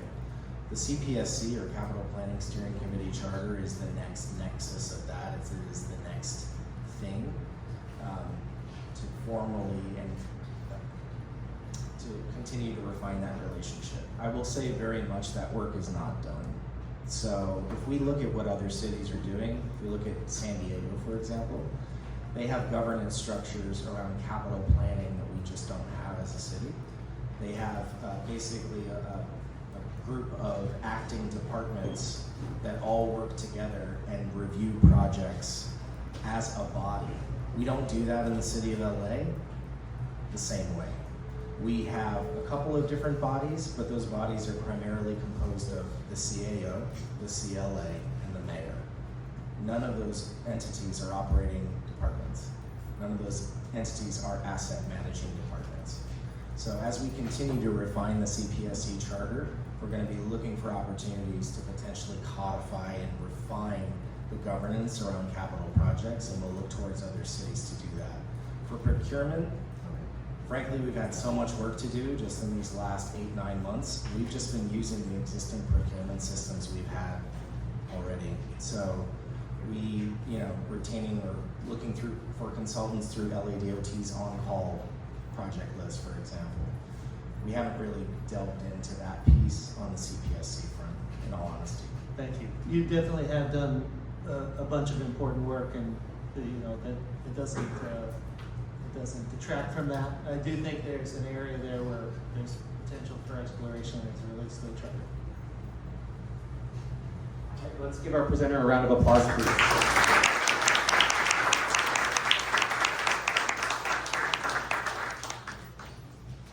Mr. Mr. Chair, while we get the next presentation ready, I just want to briefly do an executive director report. My report basically is introducing our two newest staffers who are here with us today. Kate and Stephanie, if you can come up and introduce yourselves. They've been sharing the check-in desk. Fantastic. I'm going to have them introduce themselves. Welcome to the team. They just started this week. They're both relocating back to LA. They recently graduated from local LA colleges, so I'll let them introduce themselves. Hi everyone, my name is Stephanie. Recently graduated from USC. Been here for the past 4 years. I also recently went to Washington, D.C., interning in the Senate. I do have experience working with the city as an intern, but now I have to be full-time here working with you all. Thank you. Hi everyone, my name is Kate. I recently graduated from Occidental College in Eagle Rock. Yeah. And I also have experience interning in the U.S. House, and I'm excited to be back in Los Angeles and working with the commission. Thank you so much. We're so excited for them to get started and to help out. Even today, it made, many hands makes light work. So even today, it's a little easier getting everything in place as we got everything ready for today's commission meeting. We're just, we have a presentation that we're, it's always tech issues. Whenever we're out in the field and doing this. And I just want to say, I do appreciate some of the comments earlier about, the timing of our commission meetings. The city ordinance that created this commission does request that we have meetings at various times, including after 6 p.m. and including on weekends. So we will be having those meetings at various times. Unfortunately, we're going to have. It's going to be inconvenient for someone and more convenient for another at whatever time we have these meetings, which is the point of having to spread them out at various times across the community. So hopefully we keep on getting more people involved. We have, I know, close to 50 people online right now. We have record turnout today, so we're going to keep on hitting the accelerator and going for it. We're trying one more thing on this presentation. Let's do a brief 10-minute recess. 5-minute recess without objection? Sure. Okay, 5-minute recess. Commissioner Field is absent. Commissioner Fuentes. Commissioner Lewis. Present. Commissioner Mack. Present. The second Vice Chair Murray. Present. Vice Chair Sanchez. Present. Commissioner Schlatter. Here. Commissioner Stein. Here. Commissioner Thomas is absent. Commissioner Yap is absent. Chair Mesa is present. Okay, thank you everyone. We are going to hand it over to our next speaker, Eric Lopez, the Director of Long Beach Public Works. And if we could ask the audience just to take any side conversations outside, please. Mr. Lopez, welcome. Mr. Chair, if I can have a point of personal privilege, I was in Long Beach Mayor Bob Garcia's office when Mr. Lopez's predecessor decided to retire, and all eyes went to one person. And I was so excited to see Eric take the reins of the Public Works at the City of Long Beach, and he's done a tremendous job in the years since. So I'm happy to introduce him to talk about this important topic. One moment. You turn the lights on, it's just easier for me to write. For the presentation, it's easier to see, and we do have folks online who said they can't see the presentation without the light. So we're trying to, we'll try to balance. Thank you. Thank you, Justin. Thank you, commissioners, for inviting me here today. I want to start by just first commending the mayor and the mayor's office for Executive Directive 9. That is a really good start on shedding spotlight on a lot of the issues and the needs that impact infrastructure planning and project delivery within your organization. I also want to commend this commission. You have a really tough job ahead of you, like a really hard job. So, great effort. I never say good luck. I always say great effort. great effort, because it is effort that gets the job done. And so just thank you for doing this critical work and helping make Los Angeles and our region a better place to be and to live. And then I wanted to commend all the advocates and residents and everybody that's interested in following this. Without community, these efforts are largely ineffective. I've seen it in Long Beach. I've seen it all over the country. So I want to commend everybody that's taking time off from their busy days to be here and engage. So I'm going to share a little bit about me and the Long Beach story, and I'm going to share it in a way where I hope you can learn and take some of our lessons learned along the way. I've been with Long Beach for 2 decades and Public Works Director for the last 5 years. And then I'm going to talk about organizational structures and everybody knows accountability is important, but how structures enable or disable accountability, I think is a discussion that few people have. You're obviously having that conversation for obvious reasons as you look at charter reform and organizational improvements and optimization. And then I'm going to talk about my favorite subject, which is organizational optimization and improvements to project delivery. When I first joined Long Beach could not deliver a project if its life depended on it. Long Beach lost $100 million in funding from the Kroc Foundation, from the Salvation Army. We're supposed to build a $100 million community center recreation facility, and Long Beach couldn't do it. They took their money and built this amazing facility somewhere else in the United States. I told myself at that point, I was an analyst, that if I had something to do with it, I would never allow that to happen again in the history of the city, and it has not happened under my watch. So I'm a UCLA Bruin. My apologies to the Trojans in the room. I'm also a Michigan Wolverine. My apologies to the Trojans in the room. And I started my career in Long Beach from the very bottom as an intern. Then I've gone through just about every single step in the bureaucracy you can go through. I was an analyst, I was a project manager, I was a coordinator, then I was welcomed into management, the first layer, and then the second layer of management, and then the third layer of management, until somebody said, okay, let's give this guy a shot at the director of public works position, and here I am now. Everything I've learned about construction, engineering, architecture, entitlements, planning, fundraising, politicking to get your projects done, I've learned within my job in the city of Long Beach, and I do consider myself an expert. When you deliver hundreds of projects and you create a 5-year infrastructure investment plan and you're spending over $200 million a year, money out the door on improvements, I think that qualifies you as an expert. So my public works department in Long Beach was not always very strong. It was at its early years, 10, 15 years ago, it couldn't manage projects. You know, the CIP was actually developed in financial management, not in public works. You know, there was no cohesion around project planning and project delivery. Every department managed their own projects, whether you were a fire department, Parks and Rec department, the police department, you know, our emergency operations center, or everybody had teams that were trying to get this right. Project delivery, infrastructure planning and delivery is really hard.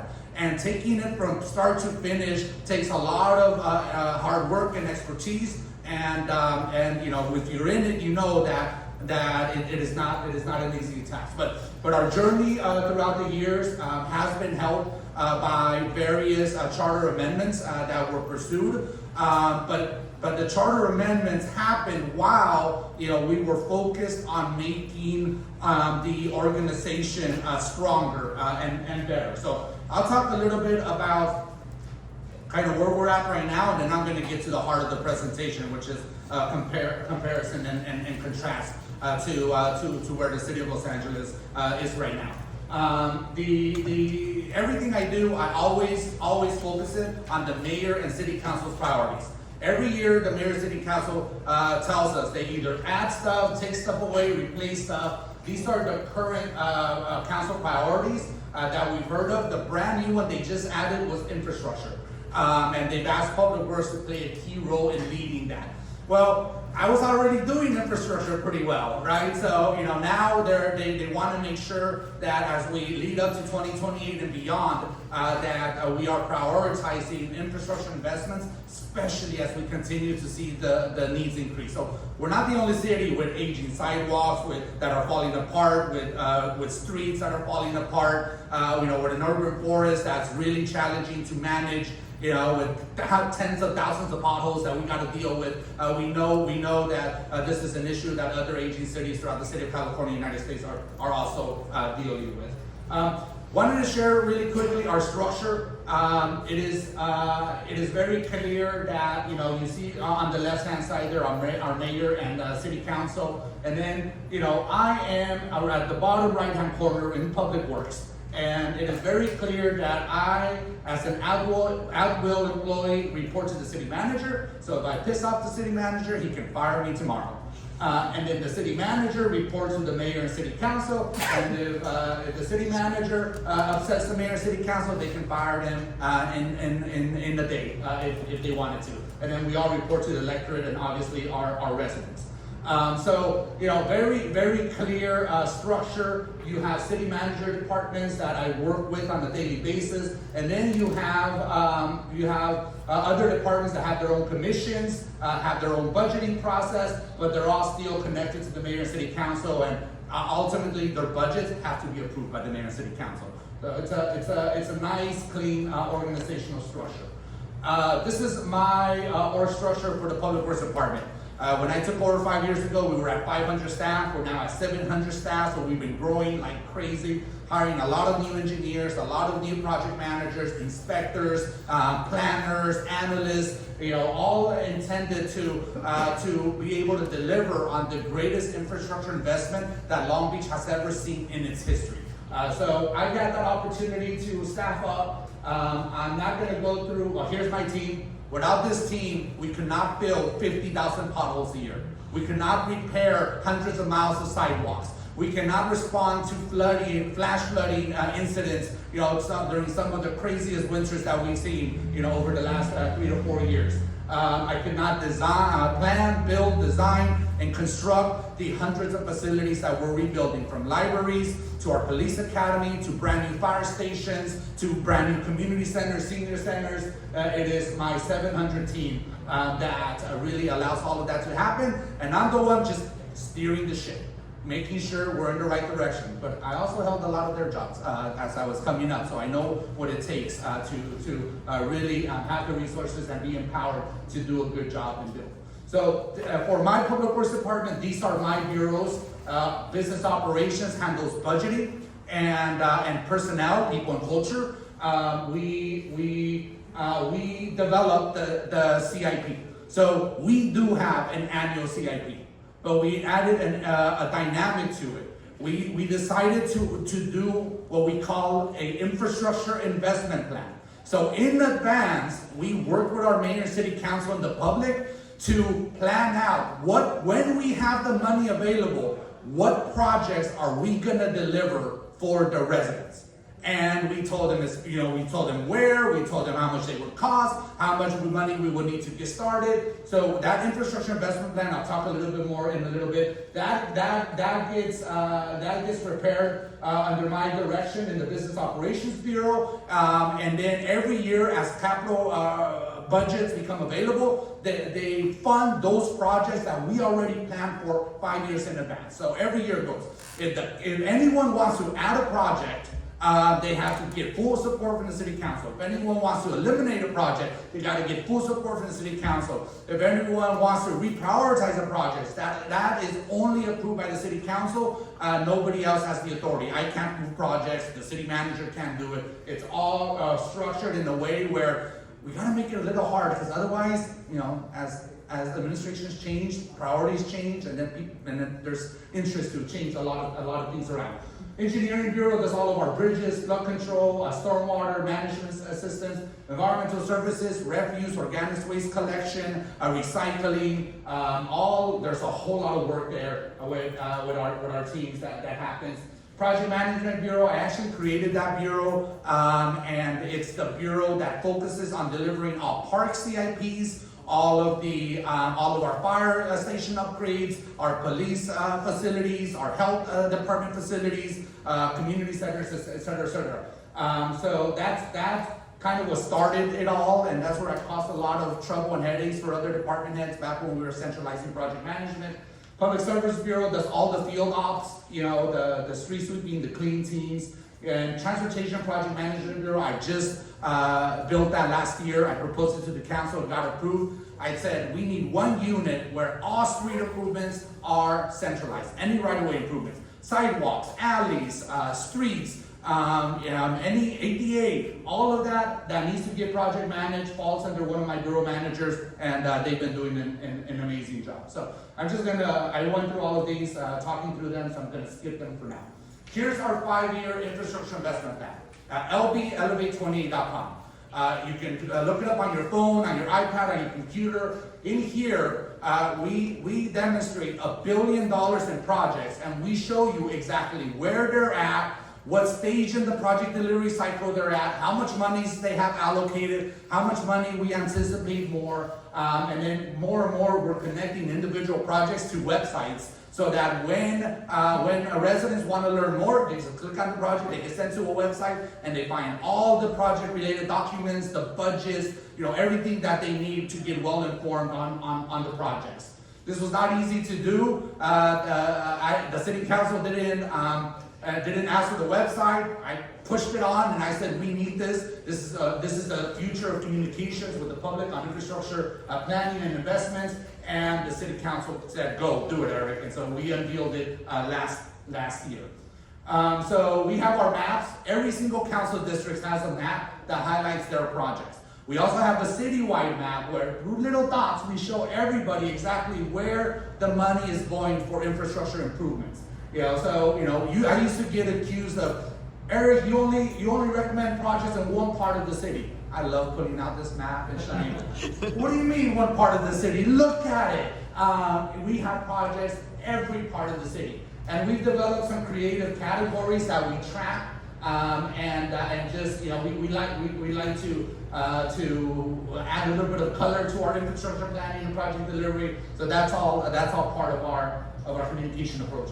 We also have a dashboard. We tell people in this dashboard exactly where the project they're interested is in the project delivery cycle, how much money is set aside, how much money has been spent. This is for right now for the overall infrastructure plan, but you can look at it by your council district. You can look at it by the thematic categories that we organize the projects under. You can look at, if you just want all the projects in construction, you can look at those. Or if you just want a single project, just add the title in there and the project will pop out. All right, so let's switch over. So I showed you the org structure for Long Beach and for Long Beach Public Works.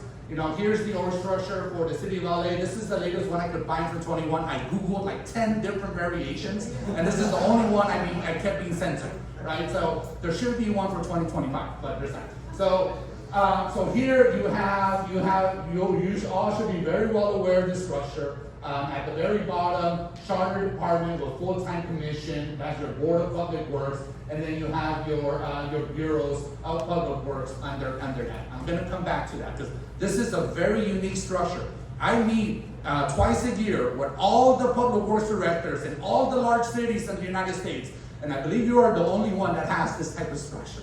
So, just wanted to add in that. Here's your org structure for public works. Again, this is the only one I could find. I Googled 10 or 15 different variations. This is the one that kept popping up, so I said, I'm gonna use it. And so there's another one available. So you have your board of public works commissioners. You have your admin side, business ops side that manages all the board communications and liaisons. And it seems like you've added some core public works functions under the citywide services tab and the department services tab here. And then you have your bureau of contract admin, engineering, sanitation, street lighting, and street services. When I looked closer, I saw director. You have a director for your bureaus. That is very unique. Usually I'm used to seeing one director, one person in charge, and then we work with that person. And so I said, well, okay, maybe it's because City of LA is so much bigger than Long Beach, and more complex. So let's look at an agency that's bigger than the City of LA. Oh, the County of LA. Okay, so the county structure, you have the Board of Supervisors obviously in the middle, you have the Chief Executive Officer, and you keep going down the dotted line, oh, there it is, Department of Public Works.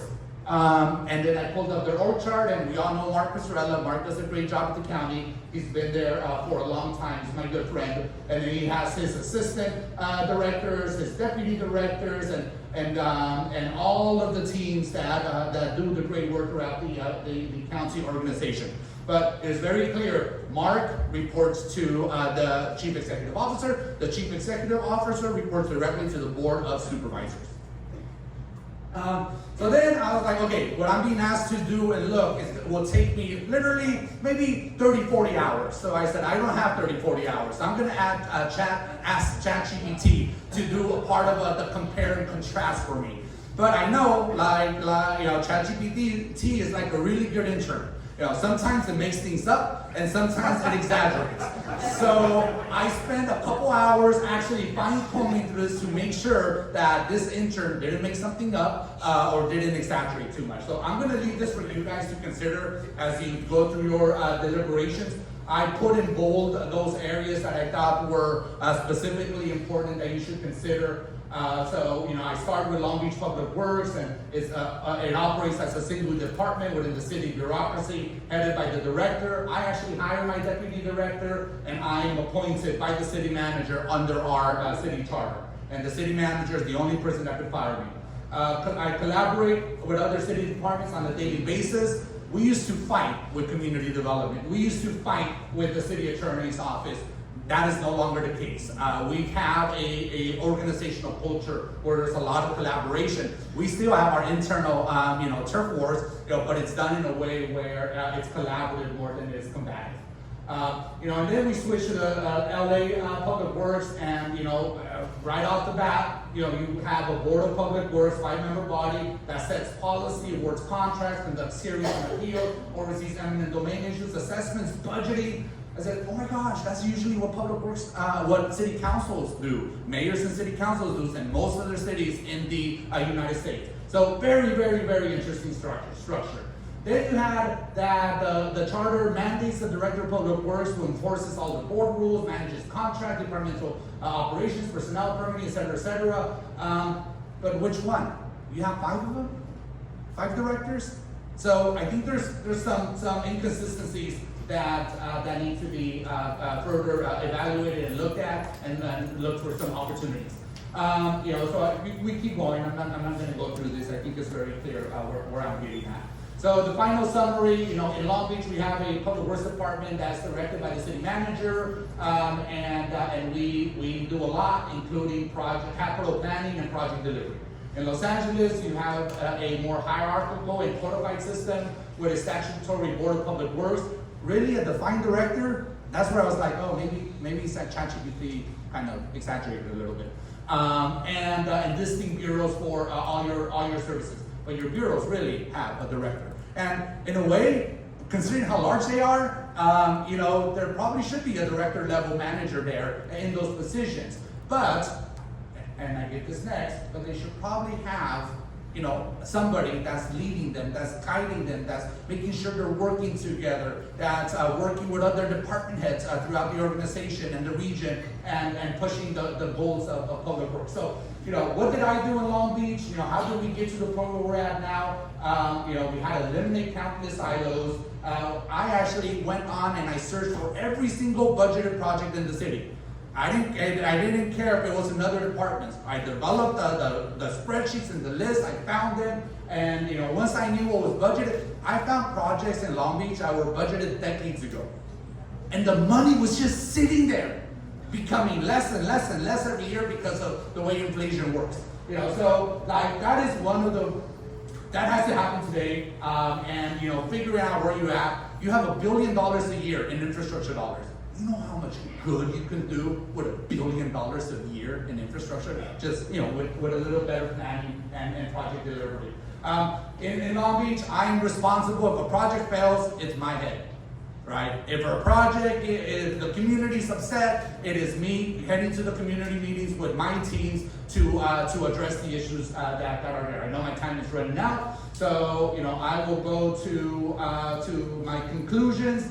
What are my conclusions? I really think you guys have a lot of opportunities here to improve the organization within the city of LA.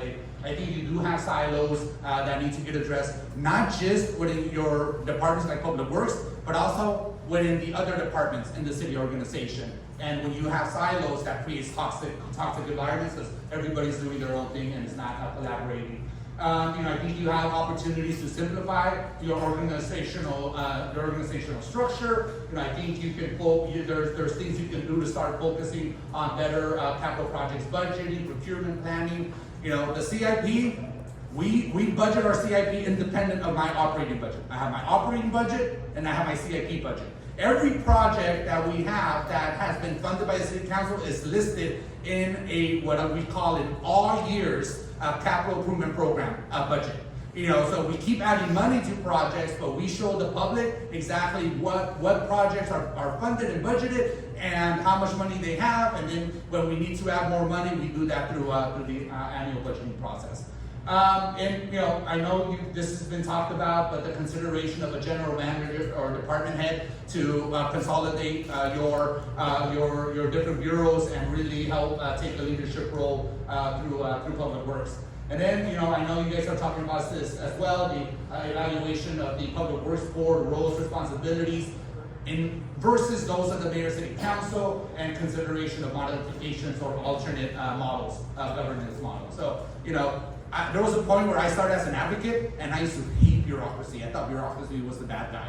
And then I spent a few years in city government. I was like, oh my God, if you want to change the world, you got to figure out how to use bureaucracy to do that. And so, I think staff are great, and they will help you get a lot done if you can set the right path forward and light it up and make sure they have the tools and the resources they need to make a powerful impact within your communities. And that's it for me.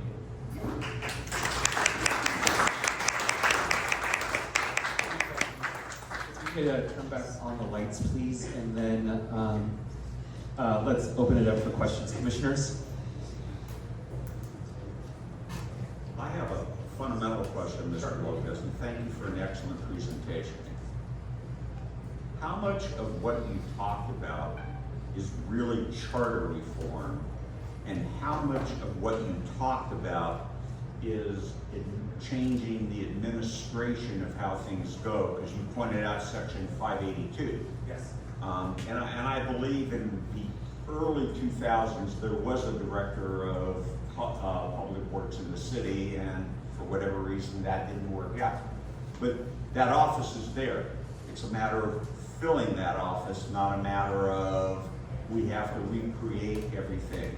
So my question, to shorten it, is how much of this is charter reform and how much of this is just running the city better than it is presently? My professional opinion is that maybe 20% of it is charter reform, right? The structure that you set, the boards that you have, the roles and responsibilities of your boards, compared to those of the mayor and city council, compared to those of your chief executive officer.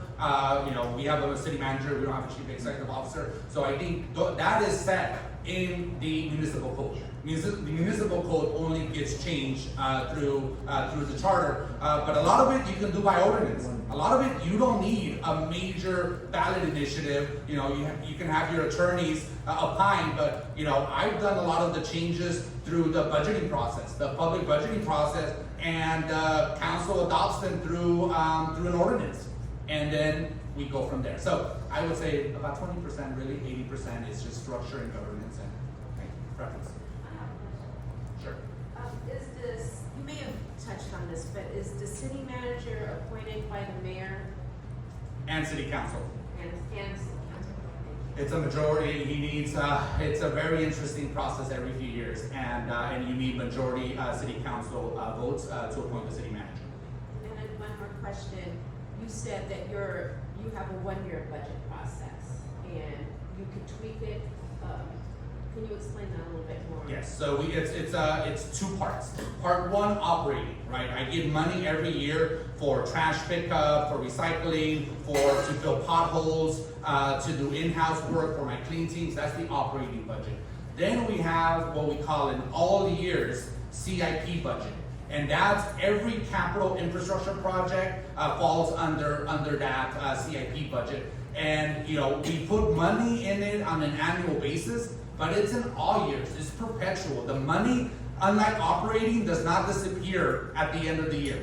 The money stays there and accumulates. So we have over $1 billion in cash sitting in our accounts, waiting to be spent by all of the capital infrastructure projects that have been approved by the Mayor City Council in Long Beach. Sure. Any other commissioners have questions? All right, let's give a round of applause for Representative.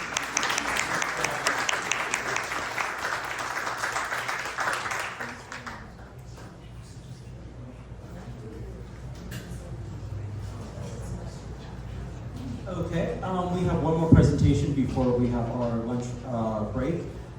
Jessica Meaney is the Executive Director of Investing in Place. Everyone welcome Jessica.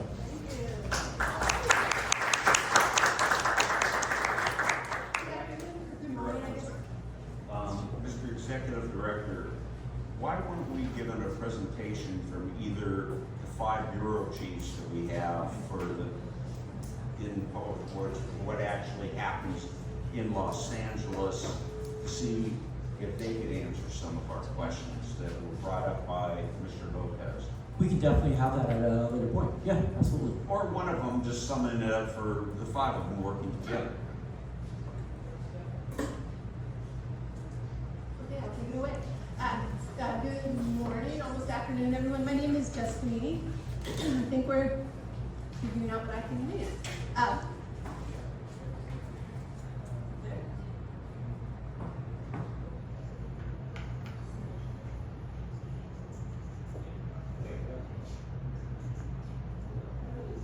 Okay, so here it is. Hi everyone, Jessica Meaney, I'm the Executive Director of Investing in Place. We are a nonprofit advocacy organization. We do research. We were started about 10 years ago.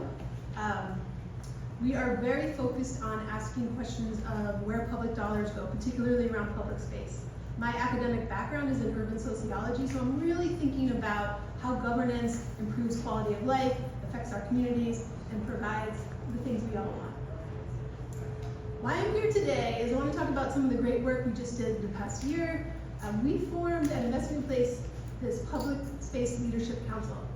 We brought together 24 super experts who have, some worked in the city of LA, some for the city of LA, but all who had tried to do projects in the city's public right-of-way or in parks, and so had deep experience of what it takes to deliver a project in the city of Los Angeles. We brought these brilliant people together to really talk in a structured conversation over several months about what were the barriers to LA's built environment. So we're talking sidewalks, streets, and parks. So those are really what we were focused on. So these 24 people, and then our team, we just produced a report yesterday. You should check it out, it's super good, I'm really proud of it, with 16 reforms that we're recommending to the Mayor Karen Bass, and City Council about the management of LA's public spaces. I want to focus today on my time with you about the charter reform ones. But you can see these are the 3 categories that our recommendations are falling under, right? So governance reform, that's what I'm going to focus on this morning. But also what you heard a little bit earlier about the roles of existing departments, planning and budgeting. And I think Geoff completely set me up, so I'm going to be able to fly through a lot of the slides, so thank you to that. And then Eric did as well, but I want to just also really clarify something that I think is really important. When we talk about sidewalks and streets, right? So we've heard a lot of talk about the Department of Public Works. They're really important, right? So 5 bureaus are there, and then other random projects over the years that the mayor and city councils have put in there that don't have a home, right? So that's what we're talking: Bureau of Engineering, Bureau of Street Services, Bureau of Contract Administration. I'm gonna forget. Bureau of Street Lighting. What's the 5th one?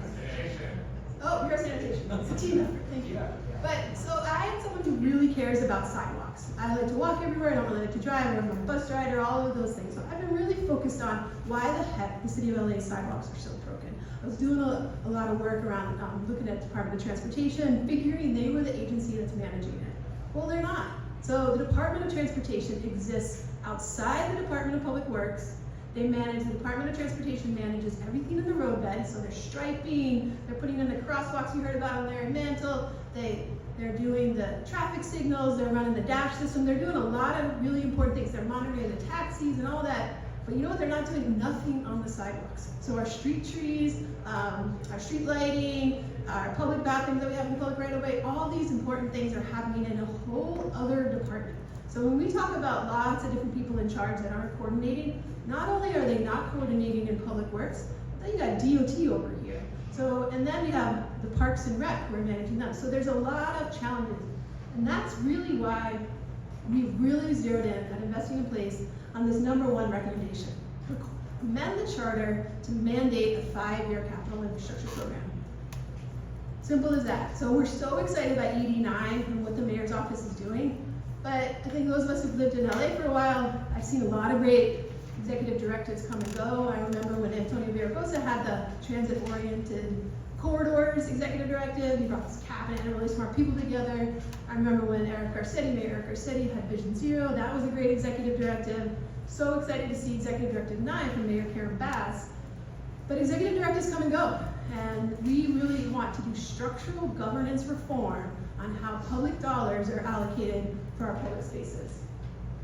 And then this one, that's a little controversial, but I can get into it why, but we wanted a charter amendment to dissolve the Board of Public Works. As Eric pointed out, it's such an anomaly. It's just an outdated, century-old kind of construct from 1925. These are some of the things you heard covered by previous speakers of why we think a capital infrastructure program would work. And so when we think about what is a capital infrastructure program, so first off, you gotta say, we all gotta agree on what the vision is. What kind of city do we wanna live in? Where are we headed?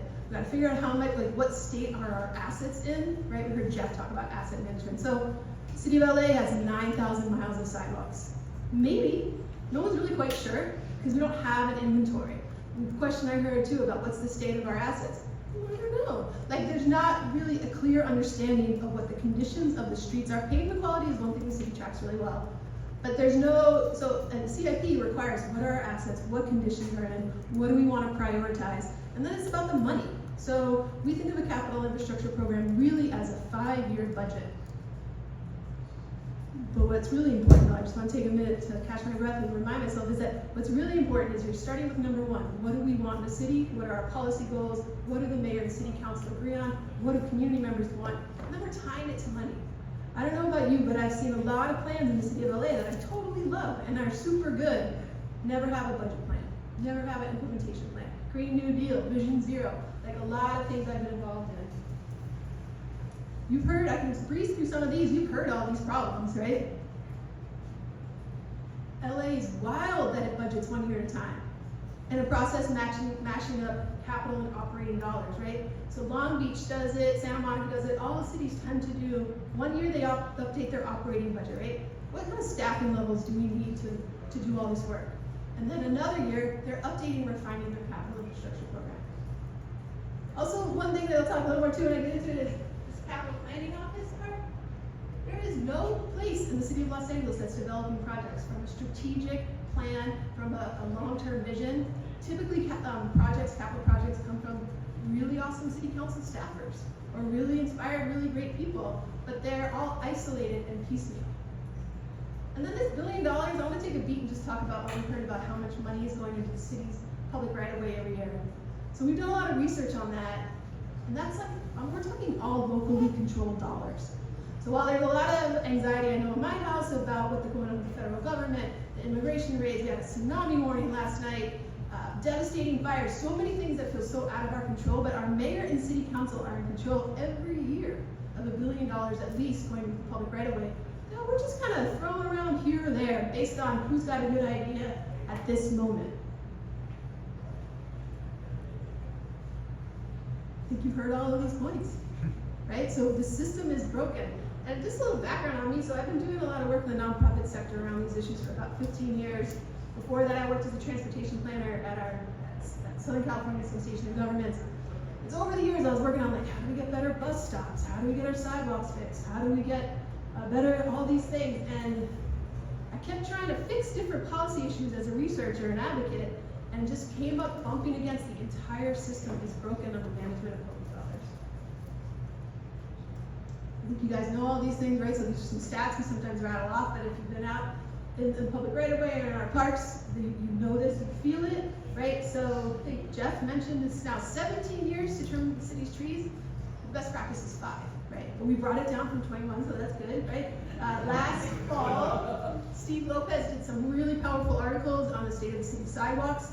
10 years to get a curb cut or an access ramp, right? Which is required by federal law, actually. But so 200,000 empty tree wells, we have a huge state problem, on and on. There is a giant problem that needs leadership and a vision and some strategic use of dollars. This is why we're recommending charter change, right? So LA having a CIP is not my idea. It's not a new idea. In fact, we've had motions going back to 2013 from Councilmember Krikorian, Council Blumenfeld, they did a motion. Then we did another motion back in 2018. Then we did another motion for it in 2021. That led to the CTIEP. Then we did another motion to create a CIP. I think it was in 2023. So having motions from City Council is not the problem. The real governance reform, culture shift, the open dialogue between Angelinos and policymakers of, we want to fix this. We can do better. And a CIP gets us on that path. I just think this always kind of wakes people up. You've heard all of this, but like, so you can be like, oh, well, maybe other cities don't have a CIP and they wing it 1 year at a time. Nope. So this says, you can see in the back, top US cities by population, right? So top 10 big cities in the United States, everybody has a CIP but LA. Maybe in California we do things differently, right? You know, top 10 cities in California by population, everybody's doing it, not LA. And in Los Angeles County, again, all of our even small cities, Downey, Pasadena, all of those people are thinking long-term in a transparent way about where they're spending public dollars.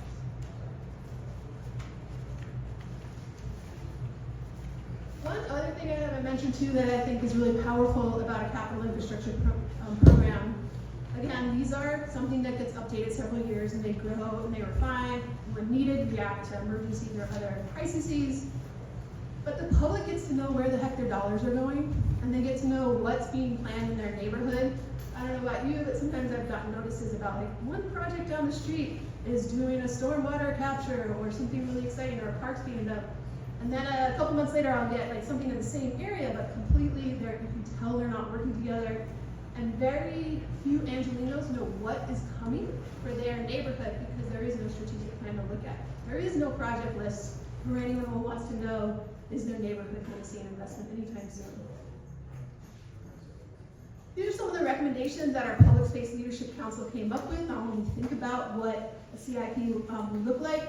I find a lot of inspiration too from this, not only from Long Beach, but the city of Santa Monica right down the street. 1 year they update their operating budget, so when the staff who need to do the work, 1 year they update their CIP. We're recommending every 3 years, but of course with opportunities to amend as needed.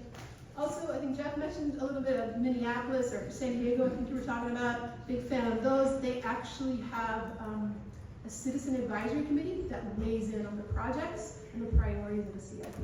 And what's even more kind of amazing about those that I really admire is who makes up that committee is reflective of who lives in the city. So they make an effort to have the demographics of that citizen advisory committee not just be skewed to older, wealthy white people, but really representative of who lives in the city and different perspectives. Also, a personal favorite of mine is the CIPs. I've probably looked at 45 CIPs across the country, is ones that include what's an unfunded needs list. So if we had a CIP, and then we had an unfunded needs list, say back when President Biden did the largest infrastructure bill ever, right? We would have had consensus and agreement and priorities on what were the needs that LA wanted to submit to the federal government for funding. We didn't have that.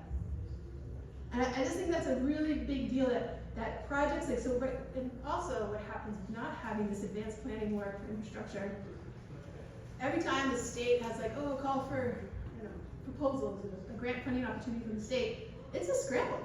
And it's a power struggle of who gets an application, which department is doing it, and things like that. So the idea of creating a list of what do we want to fix in the city, what do we want to maintain, what do we want to build, and having that transparent, something that the public can see, is very powerful and frankly just a facet of good governance. This is our second big charter reform one. This is all the Board of Public Works. It's from 1925. It's an outdated structure. These are political appointees who I admire and am friends with several of, but they are not brought in through a level of expertise in engineering, capital planning, design, project delivery, not at the level of expertise that a city of 500 square miles requires. They also don't hold they're not able to really hold some of the bureau heads in the public works accountable, right? So it really diffuses who's doing their job and who's not. Where does that ever happen? So, but I did look at the charter. It does require a director of public works. We have not, the city has not, right now there's someone who holds that position and I think they're more referred to as the board secretary. It's more an administrative position. They are not in charge of the bureaus. So they, unlike every other department in the city of Los Angeles, so if you're LADOT and you're the general manager of LADOT and your staff are doing crummy jobs, you can fire them. You don't have to wait for the mayor or city council to fire them. But the Board of Public Works, they don't fire the bureau heads. There's no process for anyone holding them accountable except in the mayor's office. And I think we all know the mayor's office is incredibly busy, especially this year with just crisis after crisis. Are they really the right spot to be managing these 5 different department heads who have various work plans and things like that? So I think this is a big deal, and you are going to hear pushback from the Board of Public Works. You're going to hear pushback from people who are benefiting from this broken system. And I think it's important to hear them out, but I really think we're trying to get to a strategic infrastructure plan of when we spend money, what's prioritized, and something the public, and most importantly, city staff can understand. We did a lot of interviews with city staff a few years ago about some of this stuff, and I think they're some of the biggest champions who want CIP. And the reason they do is that gives them work planning, continuity. The project that they love, they're working on, isn't going to get pulled next year because somebody doesn't like it. They're not going to get a random motion from a council member that sends them in a different direction, which happens almost every day. That gives the staff the ability to do their jobs, to think long term, and to count on the funding that they're working for.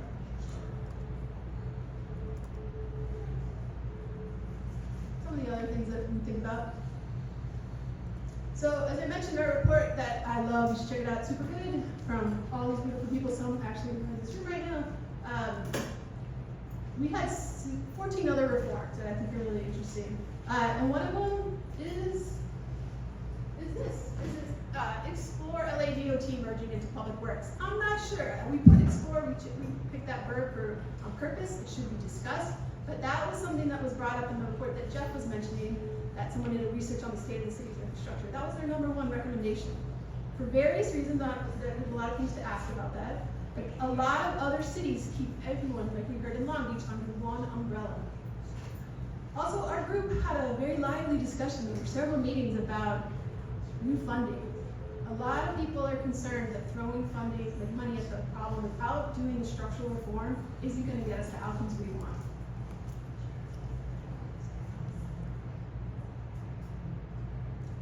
So, infrastructure projects, all that.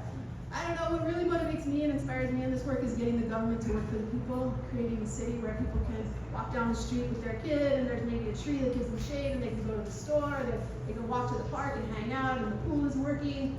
All these things that we expect our city to provide for us with our tax dollars.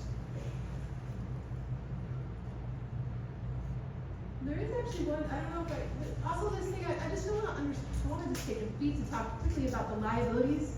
Escalation, if you've been reading the Los Angeles Times, I think we're up to $300 million in liability payouts this year. Most of them, a majority of them are around dangerous conditions, so that's literally streetlights falling on people's heads, that's people tripping and falling, that's people getting hit in crosswalks. So not only are we not fixing the problem and we're just paying it off, but people are continuing to get injured, lose their lives, and affect families. So we have all this infrastructure that is literally failing, and we don't have a long-term plan to prioritize our existing money that the mayor and city council control to address these problems.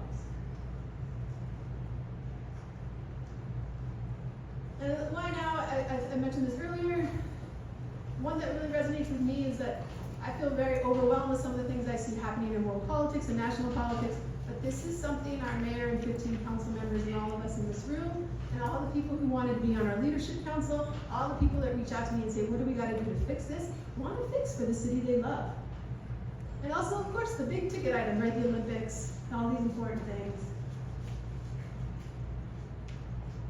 So these are my 2 asks, 3 asks, right? So however we want to shape a CIP, 5 years, some cities do longer. If you want to update it every 2, every 3, those are important. You want to have a citizen advisory committee.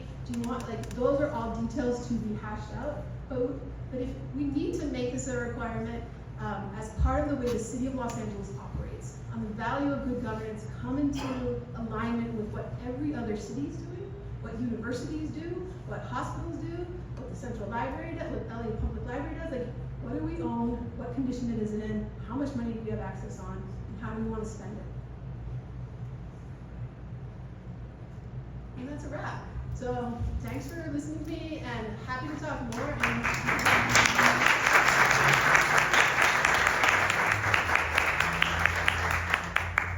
Commissioner Lewis. Thank you, Jessica, for that. I enjoyed the presentation. I mostly enjoyed the fact that I just thought spoke in layman's terms, which I think is helpful for those of us who are trying to wrap our heads around all of this. Question is, based on your research, is this the first time there's been a significant push, you'd say, here in the city to dissolve the Board of Public Works? And the second part of that question is, if you could play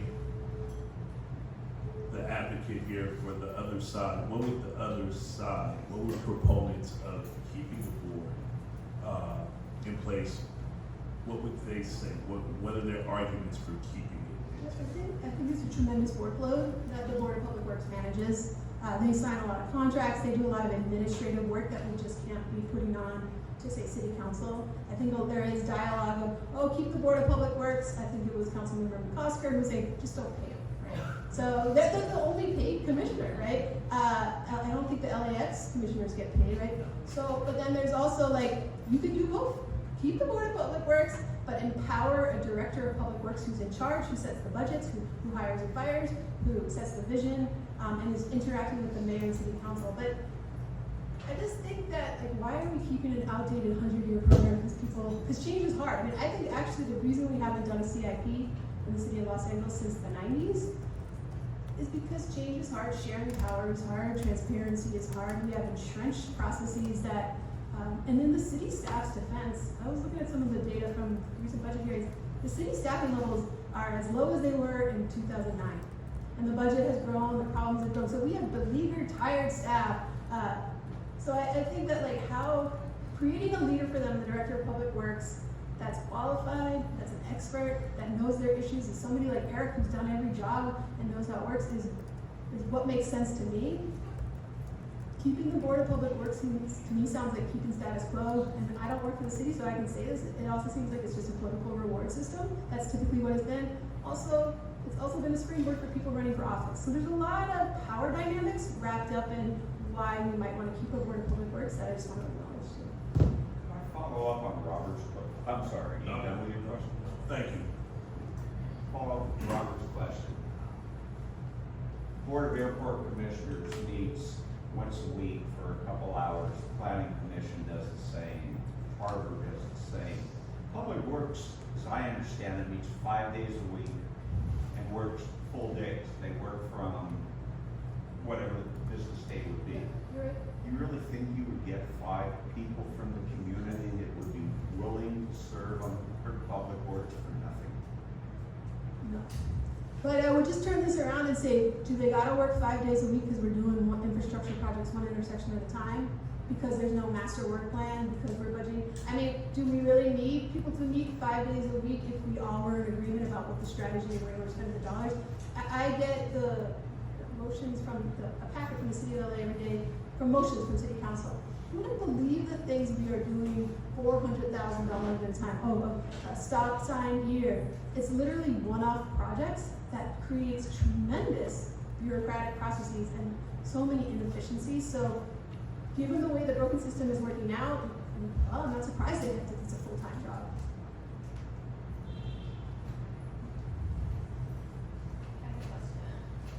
Is this on? I don't think this one's on.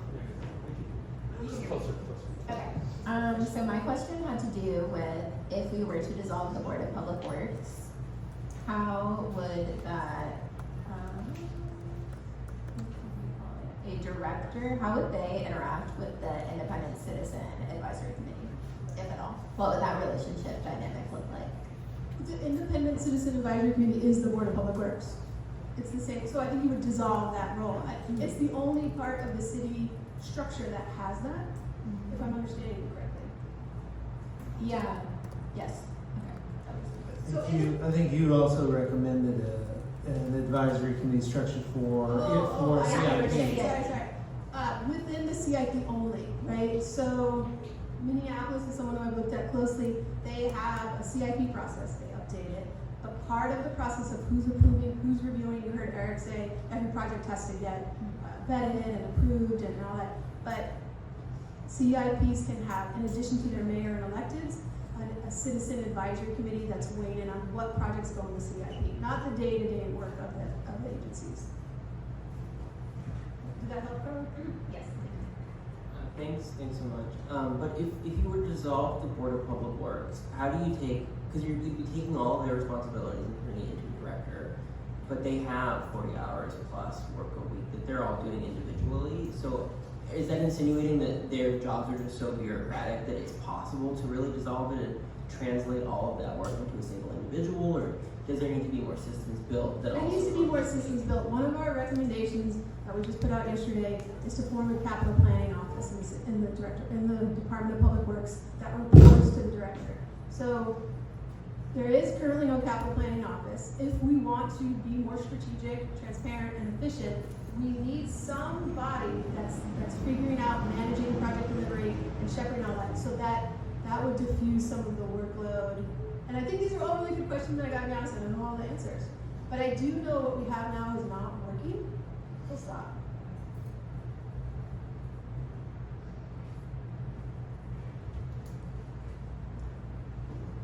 Are there any other questions from any of the commissioners? All right, seeing none, let's give our presenter a round of applause.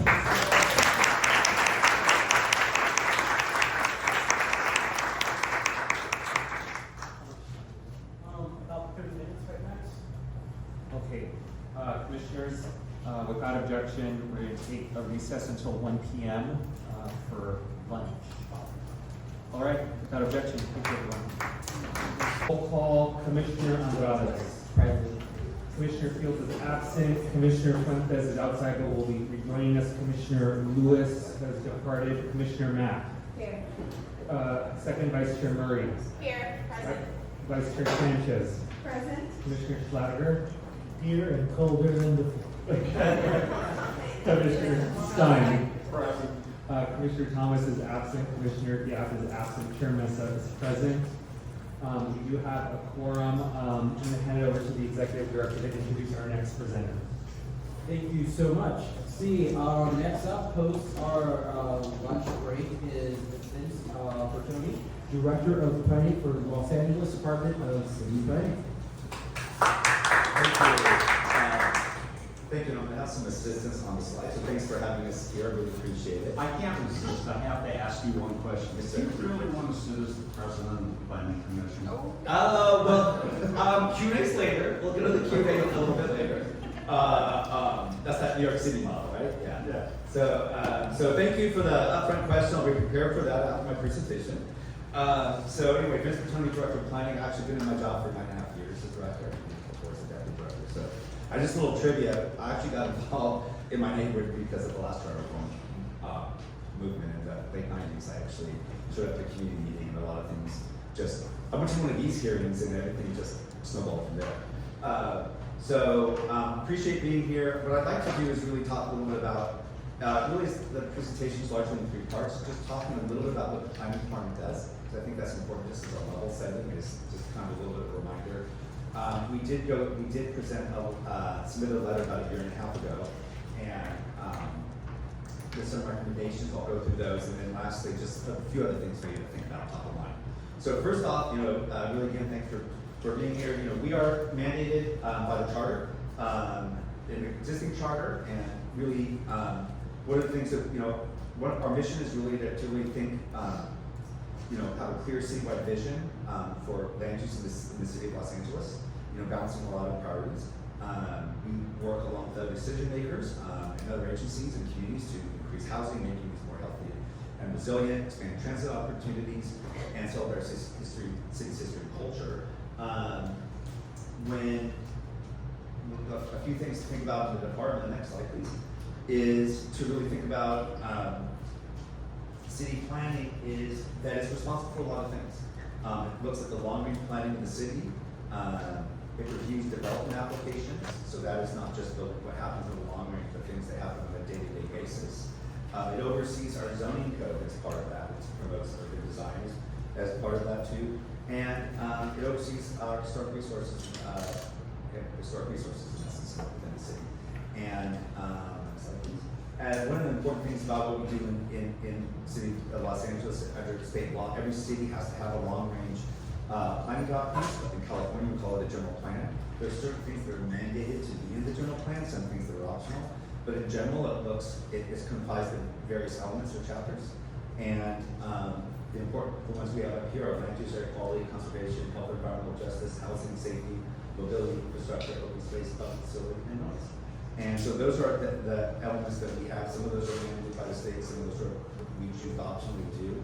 A key aspect of our general plan, next slide, is our community plan. And so we have a very large city where I see different numbers between 469 square miles and 500 square miles each. But we're roughly about 500 square miles, so we're a very large city, so trying to do land use all at once through that large area is difficult. So we break it up into community plans. We have 34 community plans, and they really take that land use vision and make it more local in the city.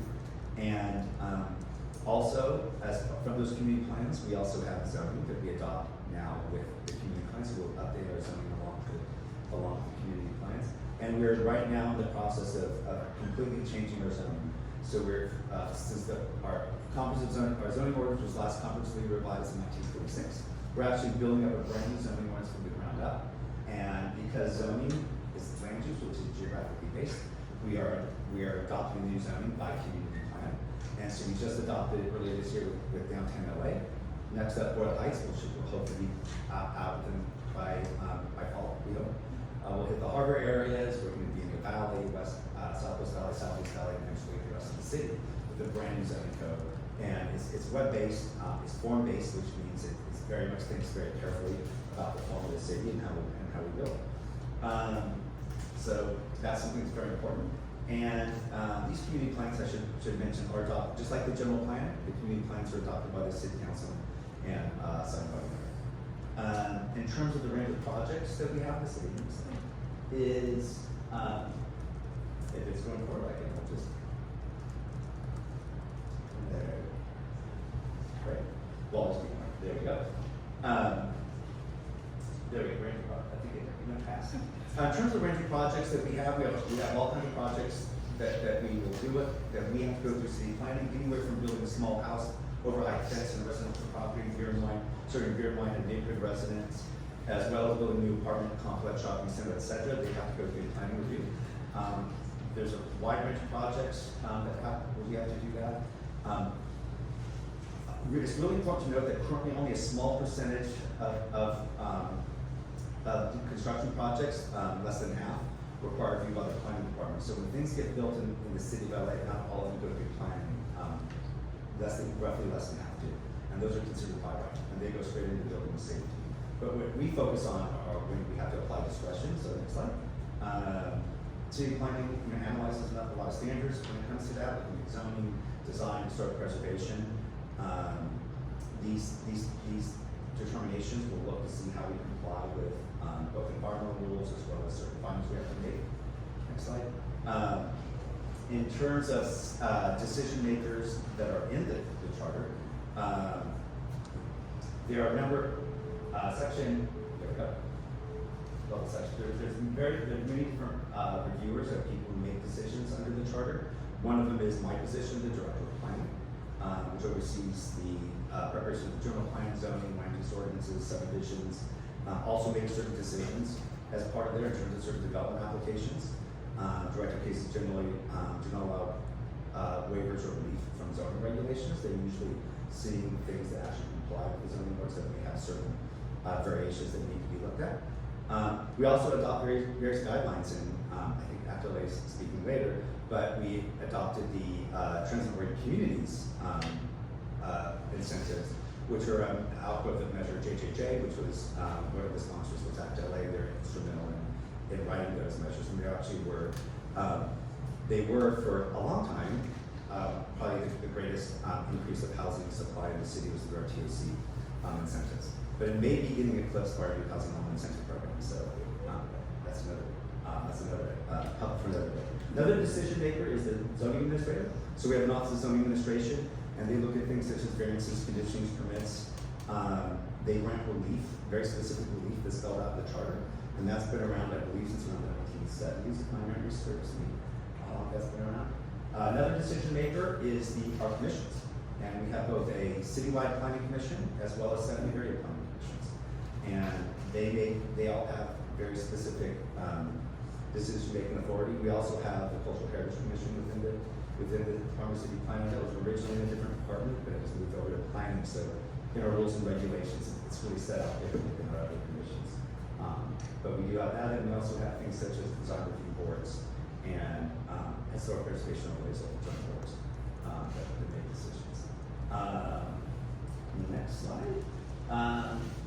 When it comes to legislative actions, those are laid out in the charter in terms of, there are 2 sections of the charter that talks about about general plan amendments and zone changes and how they're initiated and how they have to be, how they can be modified. So those are who makes the decisions. The charter also talks about, next slide please, is how decisions are made. And so they really get into not only who makes the decision, like how do you make the decision, they actually get into a high level of specificity with zoning administration. They actually put in the findings for conditions and variance for the Office of Zoning Administration. But they also really get into the weeds in terms of how appeals are heard and how processes have to really play out as part of the decision making. And if you look at that, kind of looking at that is that evolution of decision making in the city. One of the things that's kind of been interesting over time, we have moved. You can look at this graph from starting in 2018. The darker, that's kind of, I can't tell if that's like a bluish, blackish line, is the number of applications that require discretion, and the more goldish line, if you will, is those that are actually ministerial, by right, go straight into building and safety. And you can see that flip around 2019. So now we do a lot more that's ministerial by right than is a discretion. That has a lot to do with changes in state law. Has to do with some changes in our rules too, and how we adopt things. In the city, we actually done a lot of streamlining at the city level to do that. And a few things in the next slide is kind of looking about charter reform, and if we can, I'm so glad you're pushing buttons, not me. There we go. And so, the last set of charter reform measures back about 25 years ago did a couple important changes in city planning. One of them is not in city planning, but impacts most departments. That's the creation of neighborhood councils. But it also created area planning commissions, so it really changed the dynamic. There was a board of zoning appeals that was citywide, and then a lot of that decision making went to the area planning commissions. My memory was kind of a melding of decision making in different places. It wasn't a very clean transfer of everything that was the board of zoning appeals to area planning commissions, but it was largely, that was one of the the cases. And that was really, as the last charters, most of you know, the city was in a different place in terms of we were looking at secession movements in the Valley, Hollywood, and part of San Pedro. And I was looking, how do you really devolve a lot of decision making at a local level? That's highly important. So we have that as part of that. Now I'd like to just kind of go through our recommendation from our letter from 2024 and just highlight some of the main points of that. And the first one is the charter limits the floor area ratio, FAR for short, anywhere in the city to 13:1. So floor area ratio is basically how much can you build on a piece of property. It's basically the amount of development. So the 13:1 basically is if your property was built to 100% of building, which almost never happens, you can build 13 stories. What happens is if you build slightly less, then you can go taller. So it's a ratio that's applied. There's a lot of, you can actually, I think in downtown, you actually measure to the center line of the street. That's why you see some of the buildings a little bit taller. But it has been in the charter, I think, for a while. I think it may be that 70s or 80s has been in there. But it really is challenging in our urban core, like in downtown LA especially, where they're looking for height. We have the tallest building on the West Coast there. That has been an impediment to really developing near transit, really embracing one of the things that's really one of our main challenges in the department is dealing with climate change and encouraging more people to be able to take transit. Building near subway and micro stations is very important. So this is something that we highlighted. It's something that needs to be carefully considered. One of the things to keep in mind, if a ballot initiative is put on by a vote of the city council, this is up to the attorneys to really opine about this. Generally, it requires review by the California Environmental Quality Act, which is different if it's collected by signature. So we have to do some environmental study in order to make changes to that. But that, to us, that's a very important issue to take a look at. We're one of the few major, I don't know any other major city like us that has anything like this in their charter. And it's back from a time where we were really looking at wanting a more suburbanized city. That's not where we are today as a city. Next slide, please, is Charter 245, is to consider the fact that land use is treated differently than any other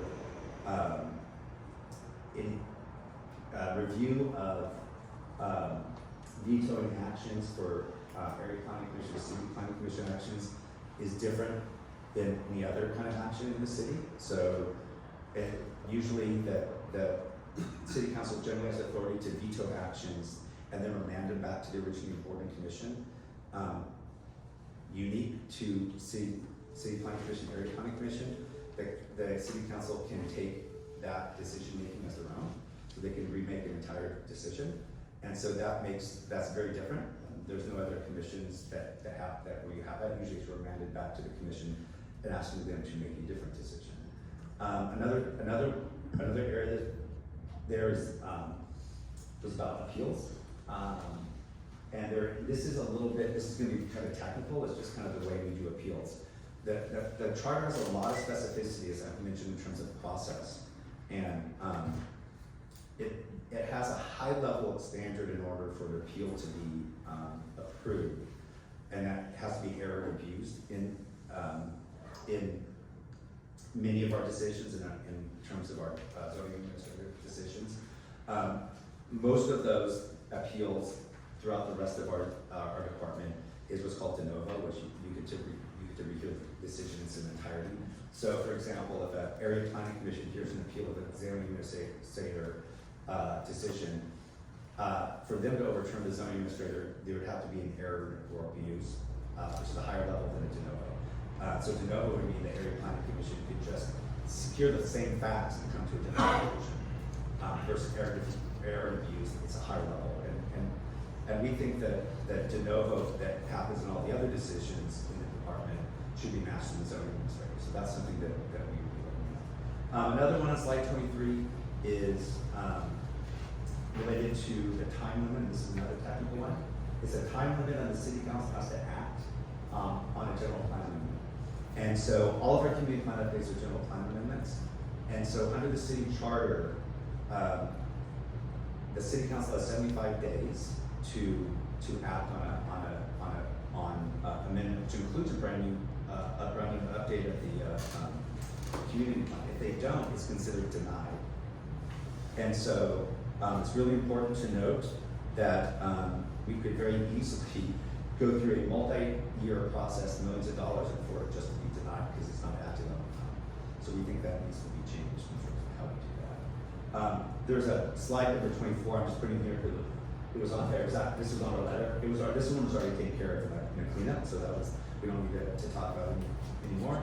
And my last slide is just to really kind of center on, okay, we told you what we did as a department at a very high level, talked a little bit about that letter, but really some things to think about when you're looking at land use decisions. I would say from the charter we have today, 25 years ago, things are very different. We are in a situation where we're in a housing crisis. We have to plan for housing all over the city and all parts of the city. We're also in a climate crisis where we need to do that in a way that reduces our reliance on automobiles. We also need to think very carefully about equity to the city and how we do all these things in an equitable way. And so, and on that framework, we also have state has intervened in the housing crisis and has put a lot of limitations on what cities and counties can do as part of their land use decisions. It's not what it was before. We had a lot more discretion in the past to approve a land use in Oklahoma or Winnetka differently than we would do in Wilmington or West Elk. There's a lot more discretion we had 25 years ago than we did today.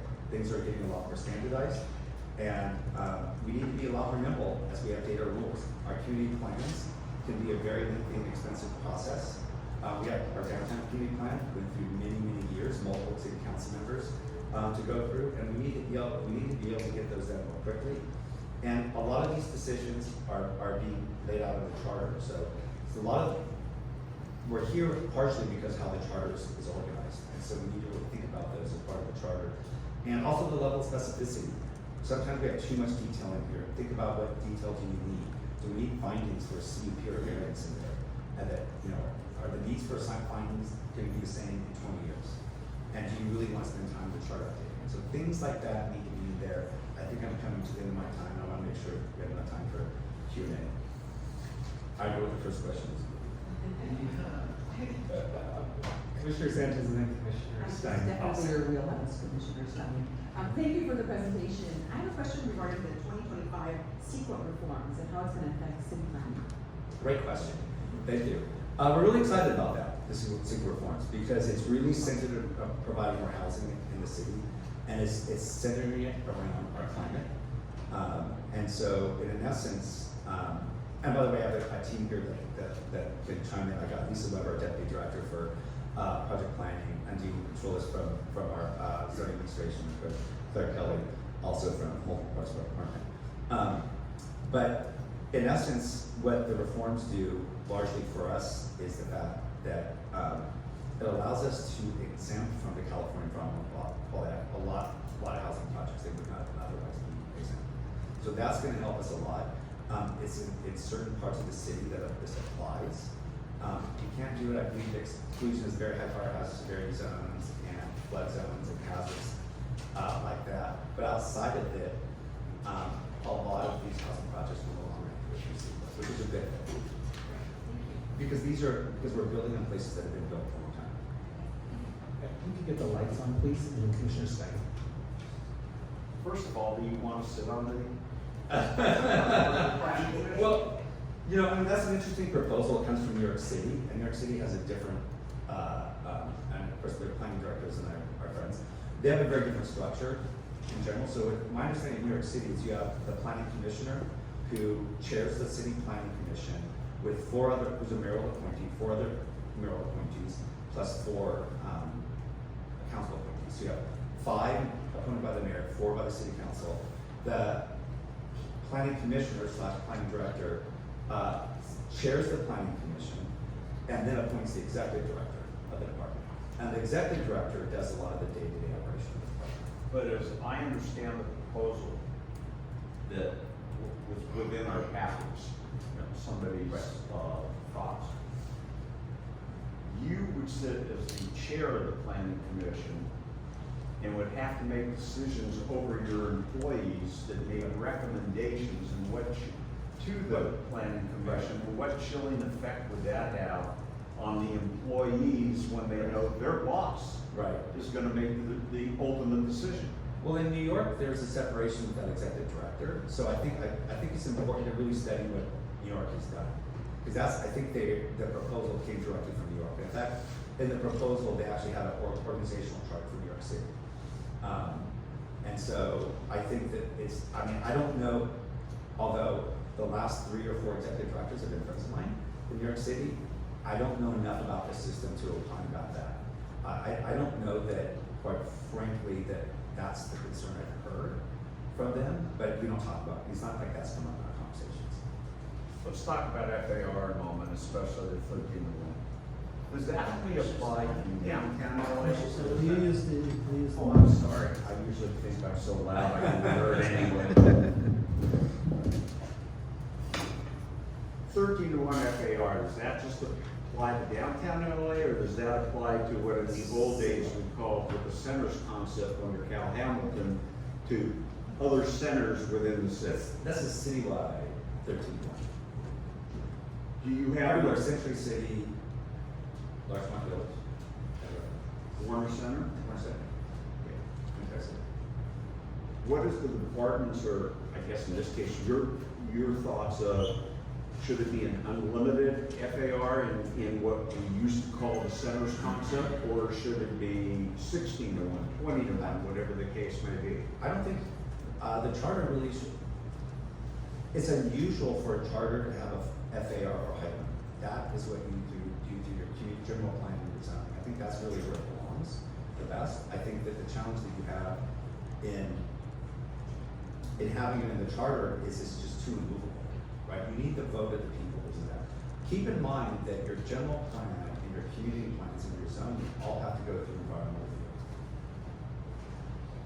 So your position is, I'm not trying to put words in your mouth. No, exactly. By any means. We don't need to tackle that under charter reform. We just need to put that in the administrative code. As something that you need to study as part of the charter, the 13-1.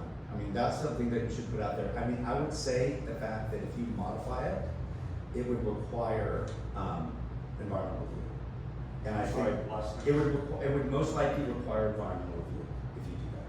So I would just say as part of that, I would say that it may be challenging to get that through, to make that part of this. Because that's because of just the time that you have before you.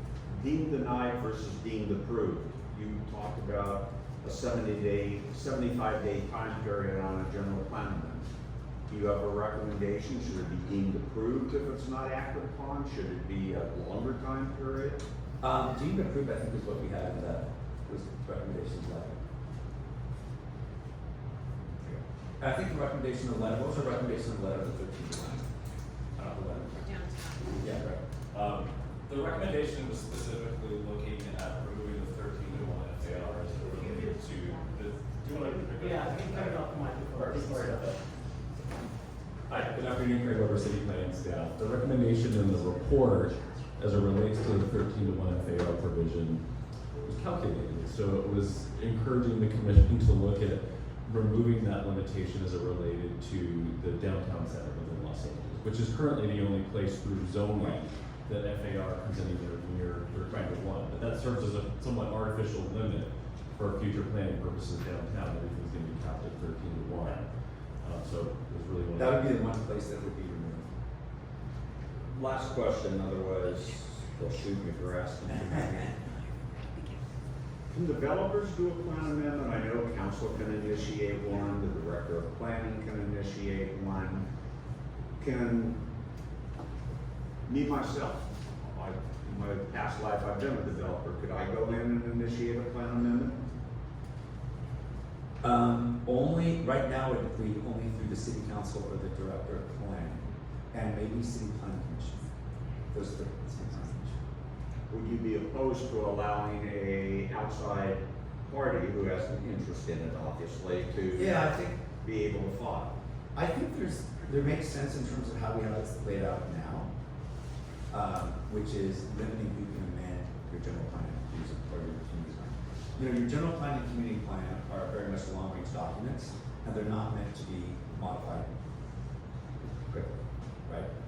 Or easily. So I think that the general plan and community plan really is something that should be more limited and should be able to do it. Now, anyone can come in and ask to amend zoning, right? And that makes sense because those are just, you know, applying rules.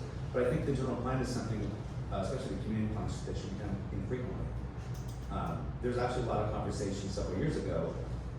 General law cities can only amend their general plan 4 times a year. And so there's a limitation, and that's meant so that the general plans are amending this infrequently. I just have one final question, I'm sorry. What would you recommend for the commission to do about the long wait times? I'm just gonna use personal experience. Right. Had a piece of property. Right. Already zoned R3. Didn't need a zone change. Right. Didn't need any variances. Right. All I need to do is file a trap map. Right. Took 3 years to get approval with no opposition. There was not one person in the community that opposed the project. How long ago was that? 3 years ago, 4 years ago. I don't know the specifics of it. I don't know if we said. Well, I'm not asking for a specific, I'm just saying, Yeah. in the development community, there's a general. Right. I think moving things by right is the answer on that. I think the challenge that we have is really clarifying the rules, making more things by right under the rules is really where we need to go in general. Like, I don't know the specifics of that track map, but I know the specifics about how that actually goes. But Lisa, do you have any?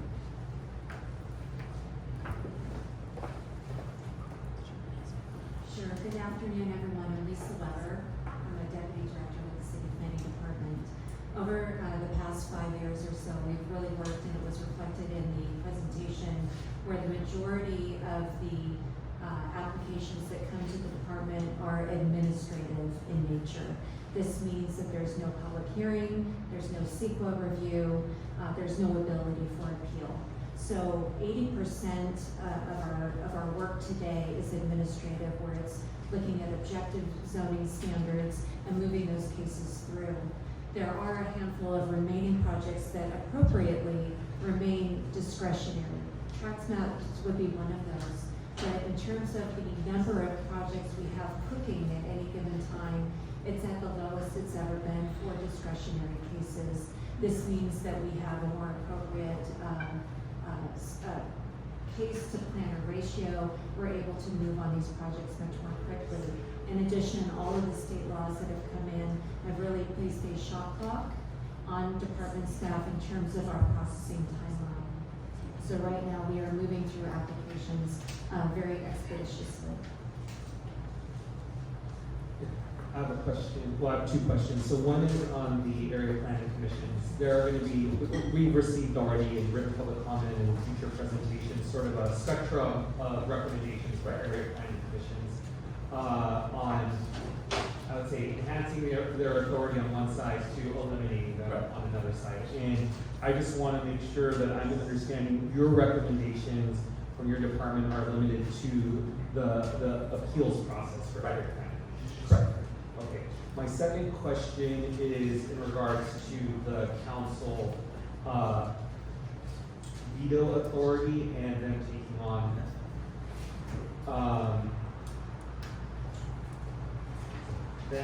on becoming the body that is doing the assuming the decision-making authority. I think you're looking at 245. Yeah, 245, correct. I just want to make sure I understand your position in city government as well, but I want to understand, could you reiterate on 245 what your recommendation is? Yeah, I think it's in our letter. Grab the letter with that. Claire with that.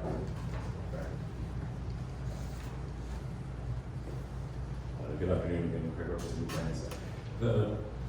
What was addressed in the letter submitted by planning was somewhat focused as it relates to charter provision 245. This was really looking at clarification about whether the city council's role when a decision is, I'll use the vernacular 245, is to remand it back to the prior decision-making body or to assume the role of an ultimate decision-making body. So their recommendation was to narrow the role so that it is remanding action. Helpful, thank you. Other commissioners? Commissioner Miller. Thank you for your presentation. I had a quick question. It's my understanding that some neighborhood councils have their own land use committees. My question is, how closely does the LA City Planning work with neighborhood council, and do they interact, to your knowledge, with the APC or the CDC as well? Yeah. We actually interact with them all the time, so we see them. Yeah, neighborhood council, again, this is Lisa Weber. Neighborhood council has its own process. It's really distinct from our discretionary process. We encourage communication and testimony from the neighborhood councils. We'll often receive an impact statement from the neighborhood councils that's considered during the public hearing. Additional time is given to neighborhood council representatives that have submitted an impact statement so that we really understand the concerns and any conditions of approval that should be entertained at the time the decision makers are making their motion. Any other questions? All right, let's give a round of applause to our presenters.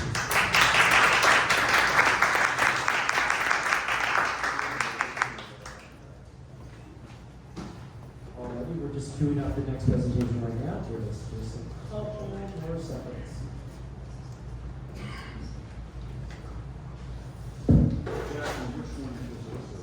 Sure, we're going to be with Act LA next.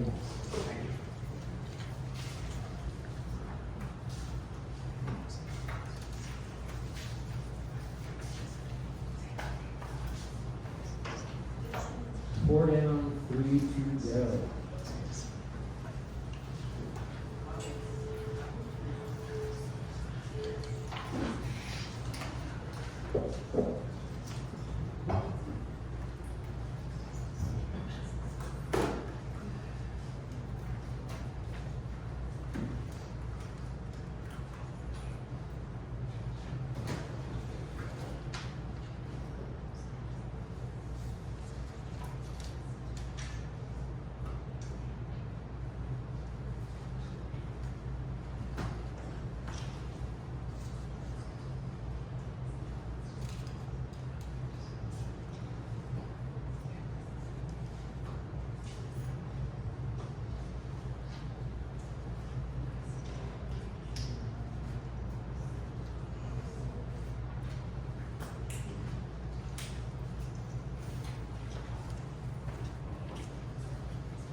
And also to reflect that Commissioner Fuentes as well.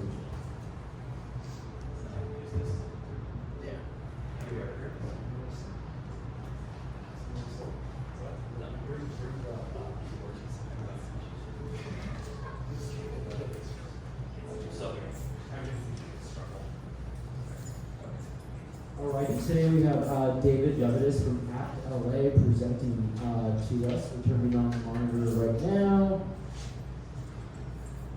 It takes a second to warm up.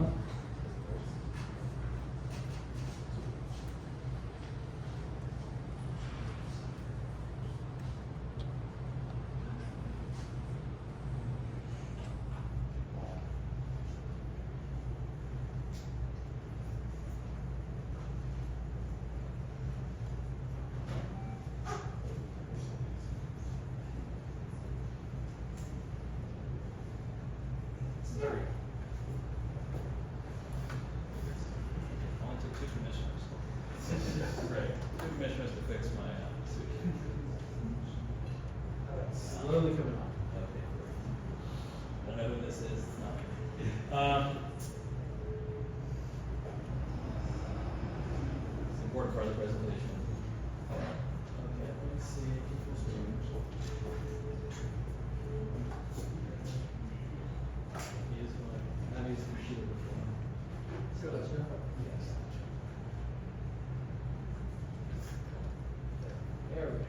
Okay. Hello, good afternoon, commissioners and members of the public. My name is David Lopez. I day job on the executive director of Valley Forward Institute and a long-standing member of Executive Committee of ACT LA, long-standing member.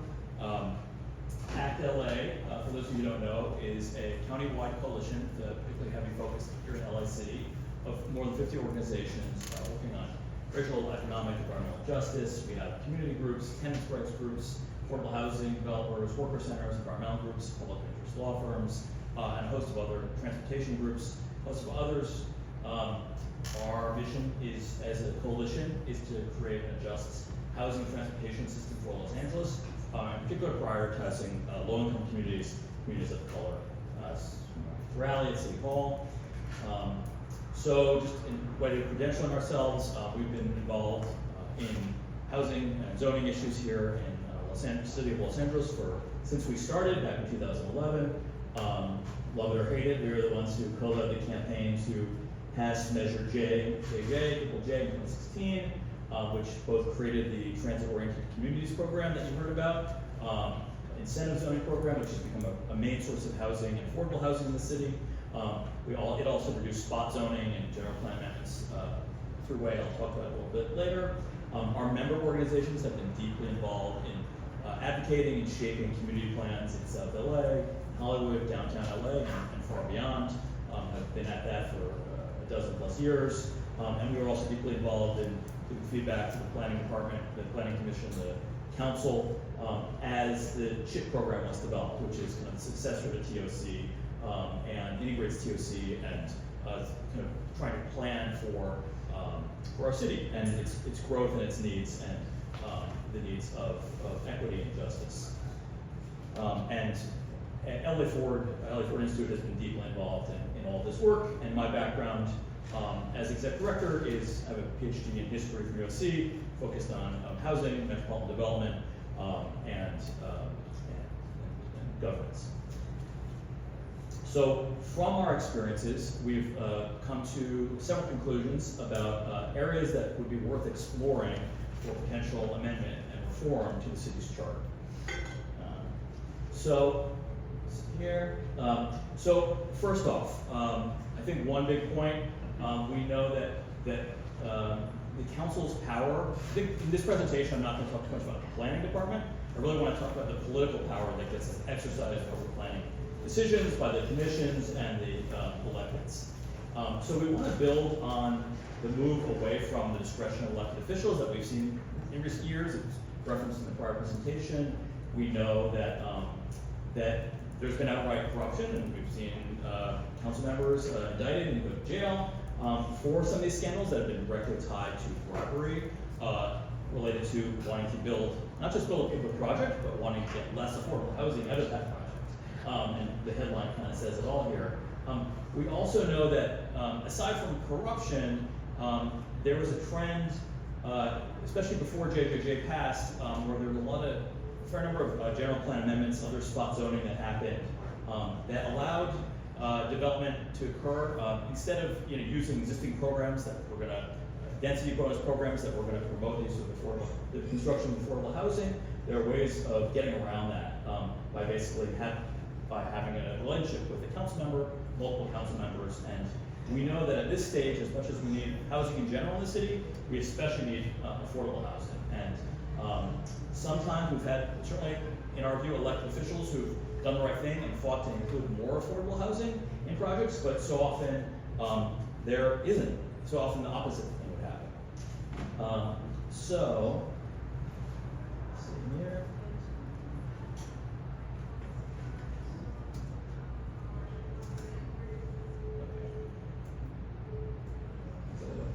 Okay. Okay. So before Triple J passed, it was routine for council members, or far too routine, to approve site-specific upzones, in some cases general plan amendments, with no requirements for affordable housing. As passed in 2016, Measure Triple J, mandated that any developments that required a change in general plan, zoning, or height district had to reserve a certain percentage of units as covenanted affordable units for low-income households. It also has some labor requirements. This program expires at the end of 2026 by design. It was a 10-year ballot initiative. And for all the strides that we've seen with TOC and other programs, there's going to be a temptation if you're a developer, and developers serve an important purpose. But excuse me, yes. could you just explain what TOC is for those who don't deal with it? So TOC is Transit-Oriented Communities. I believe a prior speaker referenced it, and it is a program of incentive zoning, in particular near transit, so that you can get a certain amount of, you can get more units, you can build more densely. If you include a certain percentage of affordable, you can get, in addition to more density, you can get other reduced requirements for setbacks and other kinds of things that, such as that.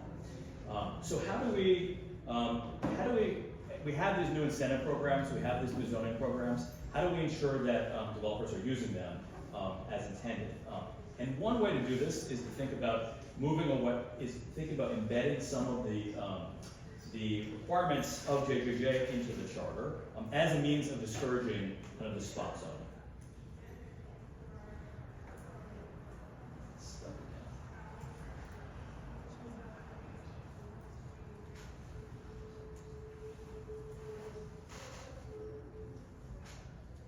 Okay, so we could to address this issue, we could amend Charter Section 555 to require that projects are only eligible for general plan amendment if they meet criteria similar to Triple J provisions.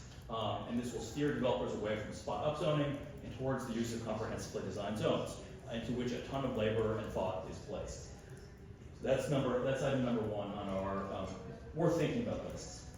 Number two, we want to think about other steps to reduce opportunities for corruption by reducing some council discretion. As you heard the prior speaker mention, Section 245E of the charter gives the council the ability to overrule or do de novo, or take on review of particular projects and just take it over entirely from the city planning commission or area planning commissioner. The strongest or the most radical alternative would be to eliminate 245E entirely and not let council.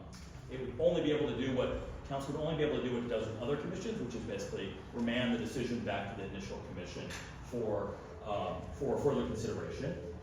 There are some alternatives which don't involve eliminating 245E specifically, but you could reduce the range of things that are appealable to this level so the process is less abused. You could also devolve some of council's decision-making authority to the city planning commission or to the director of planning when allowed by state law. So again, we're thinking of things, addressing this corruption issue by taking decision-making, reducing the ability of council to be involved in specific projects, and thinking about council's role in creating a broad set of policies and plans for the city.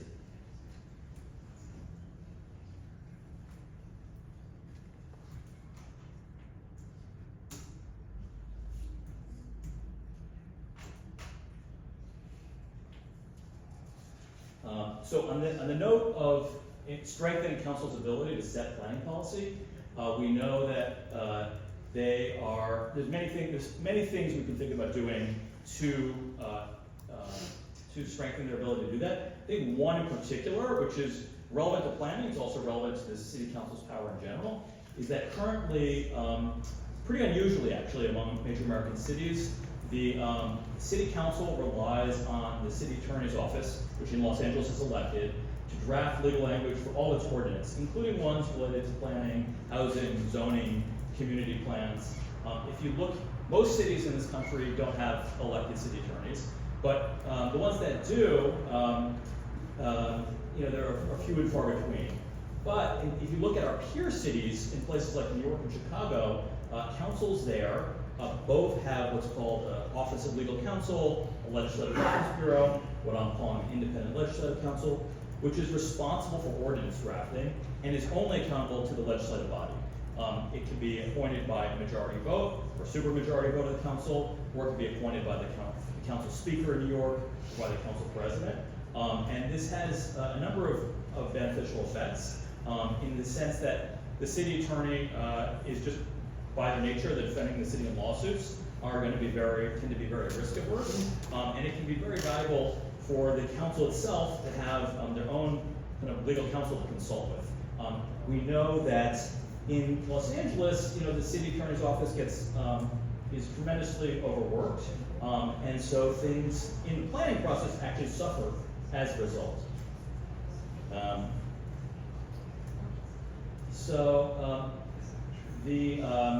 We've seen that, and to be frank, there's the city attorney's office. This is not limited to current day circumstances. It's an ongoing issue where sometimes ordinance for language related to housing or other things that comes back from the city attorney doesn't reflect the specific instructions given by city council. Sometimes the city attorney's office delays the production of ordinances. And we saw that with the downtown LA community plan. Many of Act LA's members were very interested in getting this thing passed, and it just sat in the city attorney's office for months and months and months. A potential independent legislative council could be housed in the chief legislative analyst office, or it could have its own office appointed by the vote of council. Additional reforms to enhance accountability. So, in general, as we think about planning and the whole range of structure of LA city government, too often commissions function as, frankly, as a fig leaf for who is really making the decision. When it comes to planning, we've seen the example of the Transportation Commission acting against the full vote of council to deny the transfer of a parking lot to an affordable housing developer. This has resulted in lawsuits to delay affordable housing. It's not clear under our system of government necessarily it should be clear who has control over the disposition of land for development, city-owned land. It is sometimes not clear. And so I think an area that may be worth exploring is a charter amendment to clarify that commissions don't have power, none of them have power over the disposition of city real estate or land, other forms of property. It may be worth exploring where are there redundancies in commissions that obscure accountability. That said, the City Planning Commission is really too important to, it does such important work that it should not be considered it for elimination. So we would suggest that we consider on the model of the UL Assistance Oversight Commission, putting in place requirements for specific forms of expertise and experience. That right now there's very little guidelines about who can be appointed to this commission. It may make sense to explore having folks with economic development experience, having particular housing experience on this commission, so that they are equipped to do the best job possible. A couple other ideas I'll leave you with, which we could explore at a later date. Washington, D.C. has an Office of the Tenant Advocate that helps tenants, that is separate from its housing department and the planning department, that is worth looking even further. Thinking about neighborhood council system reform. I was on a neighborhood council for 2 years in West LA. I know the system has its benefits, but we've also seen the way in which there's not real, the actual input, the actual authority of the neighborhood councils is limited, and it leads to a lot of frustration. So as we think about potentially expanding council, I think it's an open question, does the system serve the purpose that it was designed to serve? We know that there are not a huge number of people who are participating in neighborhood councils or even voting on it. And then last but not least, many of our member orgs organize immigrant communities, and many cities throughout this country and throughout the state don't require you to be a voter in a city to serve on a commission. You have valuable knowledge and expertise to contribute otherwise. In LA City, we can't change that by ordinance. In our charter, it says you have to be basically a citizen, a voter, to participate on a commission, and we think it's worth considering a change to that. So I'll stop there. Thank you for your attention and for consideration, and I'm happy to take any questions or comments.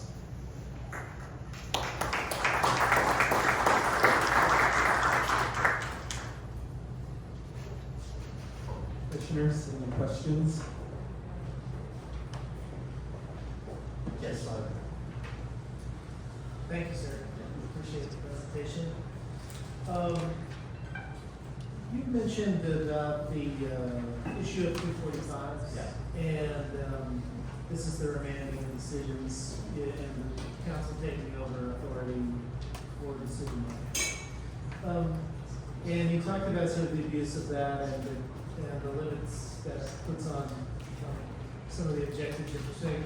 But do you have any data to share about, the frequency of that use or the scale in which you feel that is an obstacle?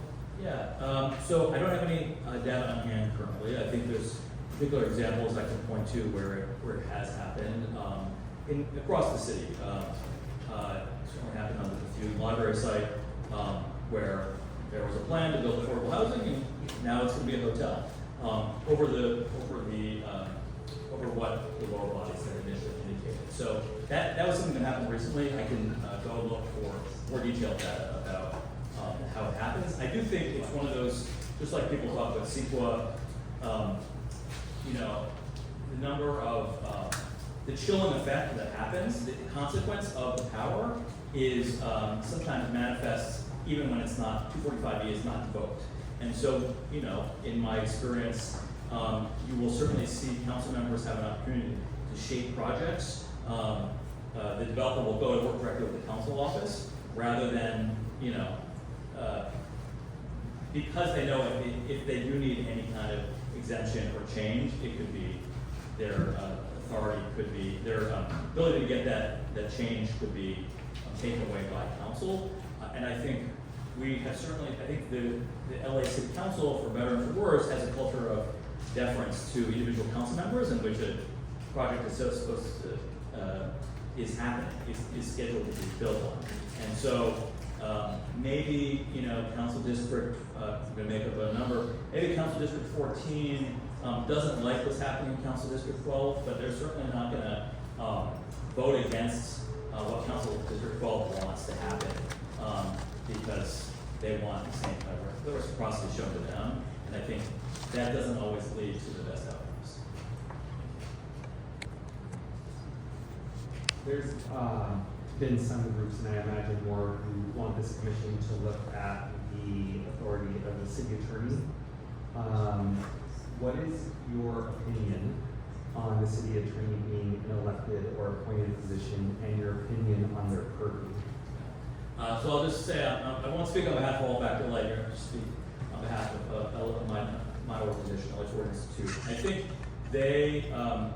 we commissioned some law students at UC Irvine to look into this question of city attorneys and how often they're elected versus appointed. The only major cities in which we could find that they're elected are, aside from LA, are San Diego and San Francisco. Every other major city, they're appointed. New York, Chicago, they have a corporation council. It's appointed by the mayor, approved by council, and they have a law department. And I think that's worth considering. I mean, I haven't made a detailed study of it, but I think we are an aberration in that regard. I would say even if we were to have an appointed city attorney, I think it does still make sense to have an office of legislative counsel, independent legal legislative counsel, because even in these cities where the chief legal officer is appointed, it's helpful for counsel to have its own source of advice and dedicated capacity. Any other questions from the commissioners? If I might ask one other? Yeah. Thank you. You mentioned about other commissions and the possibility of eliminating commissions unless they do real work. That's your slide indicated. I guess I wanted to get a little more thinking about that in terms of, what would be the lens or criteria if we started to identify useful versus redundant or unhelpful. Yeah, and I think hopefully this will be spoken to in future sessions as well. I think, I think something that I've heard from many folks is, if we have a practice now in LA City where so often the mayor, this is not start with the current mayor, it predates that significantly, asks for an unsigned resignation letter from all the commissioners. And that has the effect of like basically empowering, it's the mayor's really prerogative about what the commissioners do if he or she so chooses. So for commissions, to my mind, like think about the police commission, for instance, like why isn't the mayor directly hiring and firing the police chief? I think if you look, I think that's one case where like an incredibly important commission. And there's other commissions like the Board of Transportation Commissioners. It's very hard for me to say what do they actually do. Why are we paying for the staffing there? I don't know. I mean, like, what are they voting on?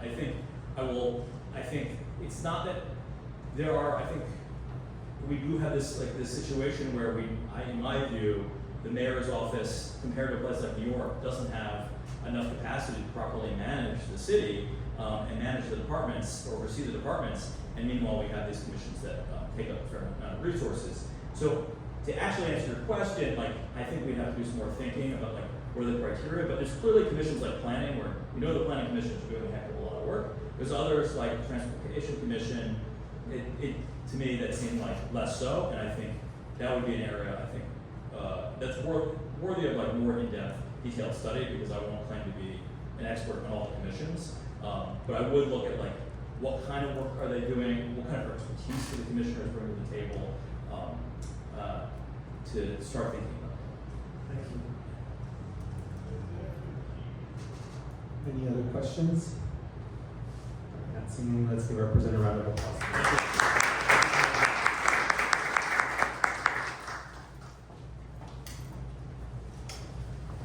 Alrighty, two more to go. We have today with us from Abundant Housing, Executive Director, Azeen. All right. Good afternoon, everyone. Great.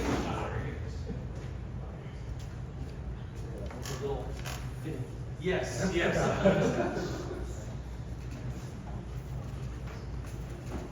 All right. Good afternoon, everyone. Members of the commission, thank you for having me here today. My name is Azeen Khanmalek, and I am the Executive Director of Abundant Housing LA. Just a little bit about us. Abundant Housing LA is a nonprofit advocacy organization. We look to solve our region's housing crisis by advocating for more housing at all levels of affordability, all throughout LA County.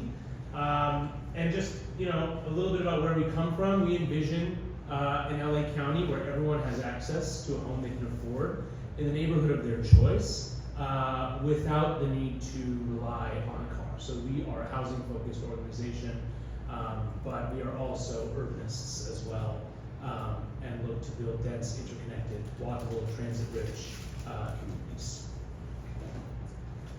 We do this through 4 core programmatic areas. We do a lot of policy research and advocacy, mostly focused on housing production, housing supply, permit streamlining, things like that. We have a robust educational program for members of the public. We do a lot of community organizing. We have 17 chapters all across LA County, several of them focused on communities in the city of Los Angeles. And lastly, through an affiliated organization, we do some political organizing, electoral organizing to support pro-housing candidates for local elected office. Okay, so,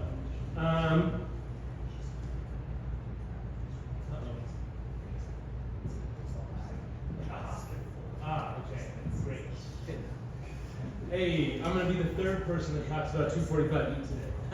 Great, okay, so, I have this very bare slide because I don't think there's any need to regale you with a lot of statistics to prove that we are in some kind of housing crisis. I don't think that's a secret to most folks in the city of Los Angeles.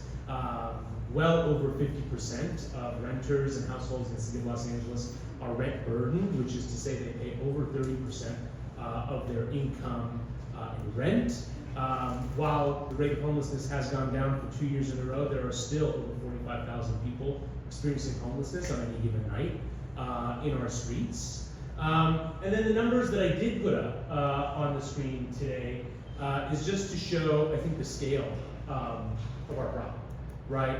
Our housing element in the city of Los Angeles shows that we need over 456,000 units to meet demand, right? And yet, the number of units we are permitting every year is also falling. So the gap between how much housing we need and how much housing we're producing is growing, which is the wrong number that we want to grow. And so, you know, what we really want to stress today is that we are not getting good outcomes out of our planning, land use, and housing regulatory system. The framework that we develop are not leading to the outcomes that Angelenos need. And so that's really the framework for most of our concepts and comments today is how do we get better outcomes out of our planning and land use system and out of our housing process. And I will say I'm very grateful for the order of today because some of the things that I'm going to say have already been said and explained. So I'm not going to spend too much time on those, although I will kind of, you know, emphasize where we are, you know, underwriting some things that our colleagues have said earlier today. Okay, this has a lag. So our charter reform concepts and recommendations broadly fall into 5 areas, some of them more robust than the others. One, as our colleagues at ACT LA and LA Forward said, we really want to focus on depoliticizing the land use decision-making process. 2, ensuring better outcomes in land use planning, finding ways to streamline land use decisions, finding ways to streamline the use of city resources for housing development as well. And that's going to focus a little bit more on the housing department than the planning department. And then lastly, removing unnecessary regulations. And then at the end, we'll have a few other items of consideration that go beyond just planning and housing, but I did want to focus on the kind of planning and housing issues for today. So, number 1, which has been talked about a lot today, is eliminating Section 245E. I'm the 3rd person to say that today, so I don't need to spend a lot of time on that, but, you know, advocates, the planning department, everyone's out here agreeing this section needs to go. There's no reason why the council should have the unique authority to act as the original decision maker on land use cases versus any other type of commission decision, and it is perhaps the primary way in which political interference enters the land use decision-making space. And so to us, this is a very low-hanging fruit proposal. Okay, next is...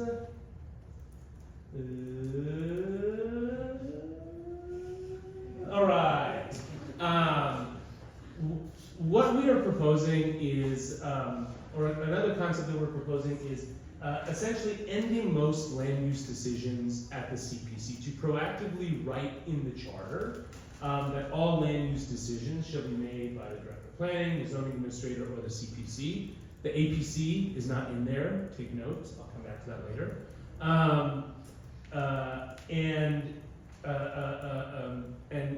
Proactively state that the City Planning Commission is the highest appeals body for land use decisions, right? And that the council should only be making decisions on zoning ordinances, general plan amendments, zone changes, or any appeals required by state law.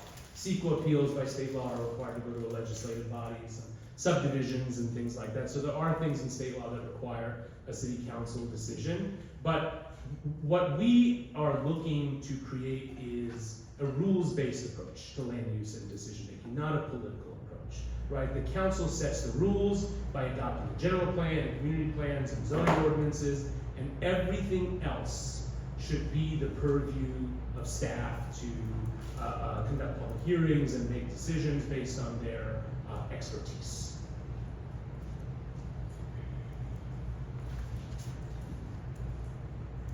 I'm gonna maybe just like press this a bunch of times, and then we'll have like preloaded some of these. Great. Okay. What's next? Yeah. Okay. All right, great. There we go. So, next is, and I think that there's some fair arguments to say whether something like this belongs in the charter or not, but I would argue that it does, is to also create a charter mandate that most housing projects be approved ministerially or administratively without any kind of discretionary approval with objective zoning standards applied. So, there are different thresholds that we can create. I suggested one here, perhaps projects under an acre in size, projects under 100 units. The specific threshold can certainly be argued about, right? But again, what we want to get to is a rules-based order, right? In which we're saying, here are the rules. If you follow the rules, there's no need to have a discretionary process, especially for something that we critically need in this moment, which is new housing development all across the city. And I just want to say here, I'm not saying other projects can't be mixed, right? Just that most housing projects should be mixed. Wow, still lag?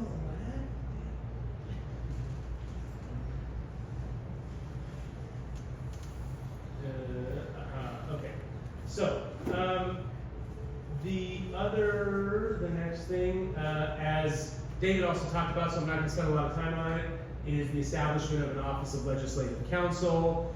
We want to take drafting motions, reviewing the form and legality of zoning ordinances away from a partisan body.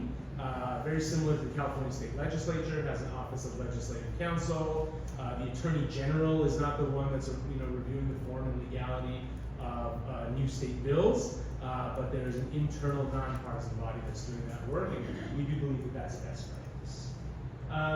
All right, the next thing on this ensuring better outcomes list is equitably distributing housing capacity. Well, I guess I'll just start by saying, we are looking to establish some kind of like fair share housing capacity, or what we can call like a mini RENA, if everyone's familiar with the concept of the Regional Housing Needs Assessment, which is promulgated by SCAGs, a requirement of our housing element every 8 years. But what we're really looking to avoid, right, is a repeat of our current inequitable land use patterns, which we see all over the city. These are two graphics from the city's housing element, which show the distribution of total unit potential and lower income unit potential across the city. And as you can see, it's all basically concentrated in an extremely small area in the city of Los Angeles. And I do want to commend many of my former colleagues, the planning department, for the innovative work they did in approving the citywide housing implementation program, incentive program, pardon me. However, I think a problem that we continue to see, even with some of the innovative measures that we've seen in recent years, is that large portions of our land continue to be off limits for lower income housing development, multifamily housing development.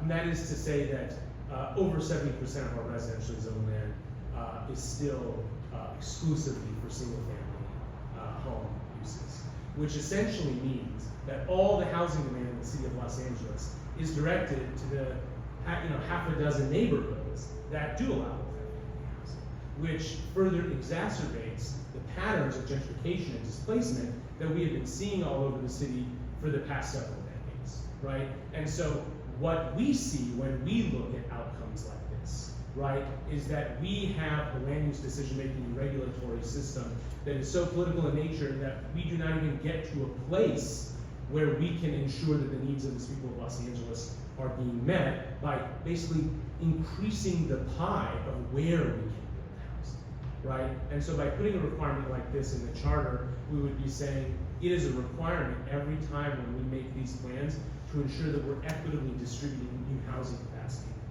all over the city of Los Angeles.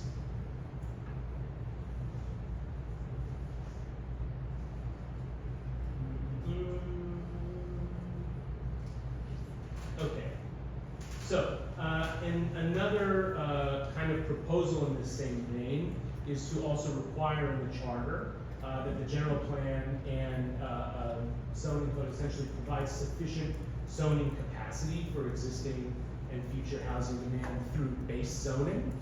A lot of the way that we have increased density over the past several years in the city of Los Angeles is through incentive programs.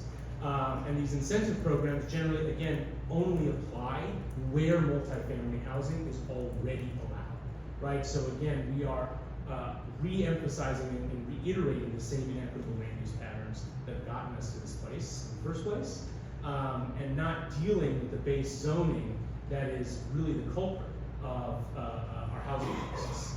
And so we look to the charter to provide a proactive requirement that we rectify as.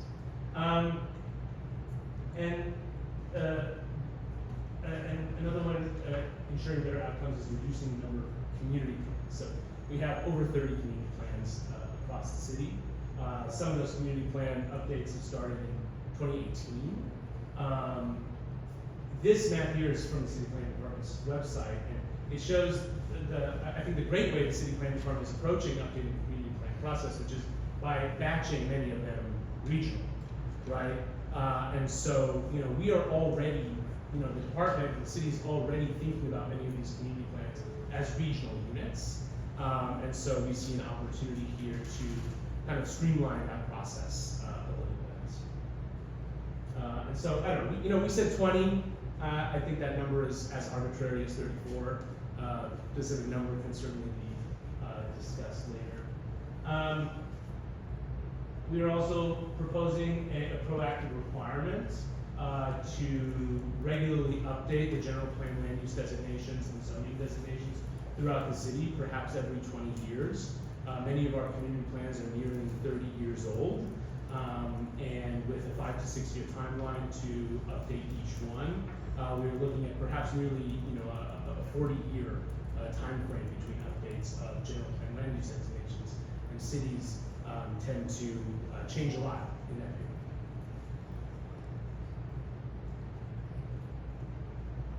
Okay, so I am going to, I was just told I have 5 minutes left, so I'm going to move along a little bit. This is something that David also talked about, is establishing experience requirements for the CPC. I won't go into what we're exactly proposing. And another one, ensuring better outcomes, is requiring some kind of finding for new land use decisions or general plan amendments that would require both the CPC and the council to grapple with whether these decisions are ensuring basically outcomes that create abundant housing, no pun intended, for the people of Los Angeles. Eliminating area plan commissions. We are looking to streamline decision making. We see area planning commissions as kind of an intermediary body that seem to be somewhat, I don't want to say unnecessary, but these decisions can be streamlined by moving most things to either the zoning administrator or appeals to the city planning commission, or making things by right such that we reduce the load of appeals and hearings as well. Streamlining city resources. So this section focuses a little bit less on the planning department, a little bit more on the housing department and the use of city-owned land for affordable housing. And so here we suggest periodic assessments of city-owned land to identify vacant and underused parcels with some kind of reporting to the mayor and the housing department. And then providing LAHD or the housing department with the authority they need to carry out these developments. Currently, as it is, every step of the way, the housing department needs to return to council to approve an exclusive negotiating agreement, then a disposition agreement, then the ground lease, then the next thing, then the next thing, rather than essentially approving something once, right, and then allowing staff to move forward from there. So we're just giving LHD that proactive authority to move forward, approve any contracts and things like that, and allowing for the full utilization of city-owned land for affordable housing when appropriate, including land owned by the Department of Recreation and Parks that may not currently be a park, or land owned by proprietary departments such as Water and Power, or the Harbor Department, and agencies like that. Providing LHD with the authority, notwithstanding any other provision of the charter, to approve contracts and funding agreements for loans for affordable housing department, which as it stands, the department needs to go to the council for multiple times throughout the funding and approval process. And lastly, we are one of the largest cities that contributes nothing from our general fund to affordable housing development. We rely on fees such as the linkage fee or special taxes that we've passed, like Prop HHH or Measure ULA, and so we are recommending, perhaps a 0.5% or 1% of the budget being dedicated to affordable housing every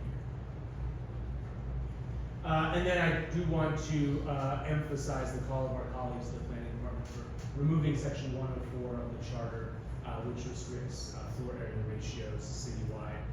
We just think that kind of thing doesn't belong in the charter. That can be a decision that's made by the police. And then some other considerations that we just wanted to bring up. As David said, consider making Measure JJJ general plan render requirements permanent. This is not really housing or planning related, but I do want to stress the urgent need to expand the size of the city council. We also support the appointed city attorney. And lastly, to also reemphasize something that David said, is giving the mayor the authority and the capacity to lead and manage and direct departments. Oftentimes the city council acts as an executive in many ways, reviewing contracts, approving contracts, having pedestrian items like this returned to the council every step of the way. So we do support rebalancing the power between the mayor and the council to allow the mayor to act as an executive and direct departments on behalf of all of the people of the city of Los Angeles, as they are the citywide elected representatives. I'm pretty sure that was it. So thank you very much, and I'm open to any questions you may have.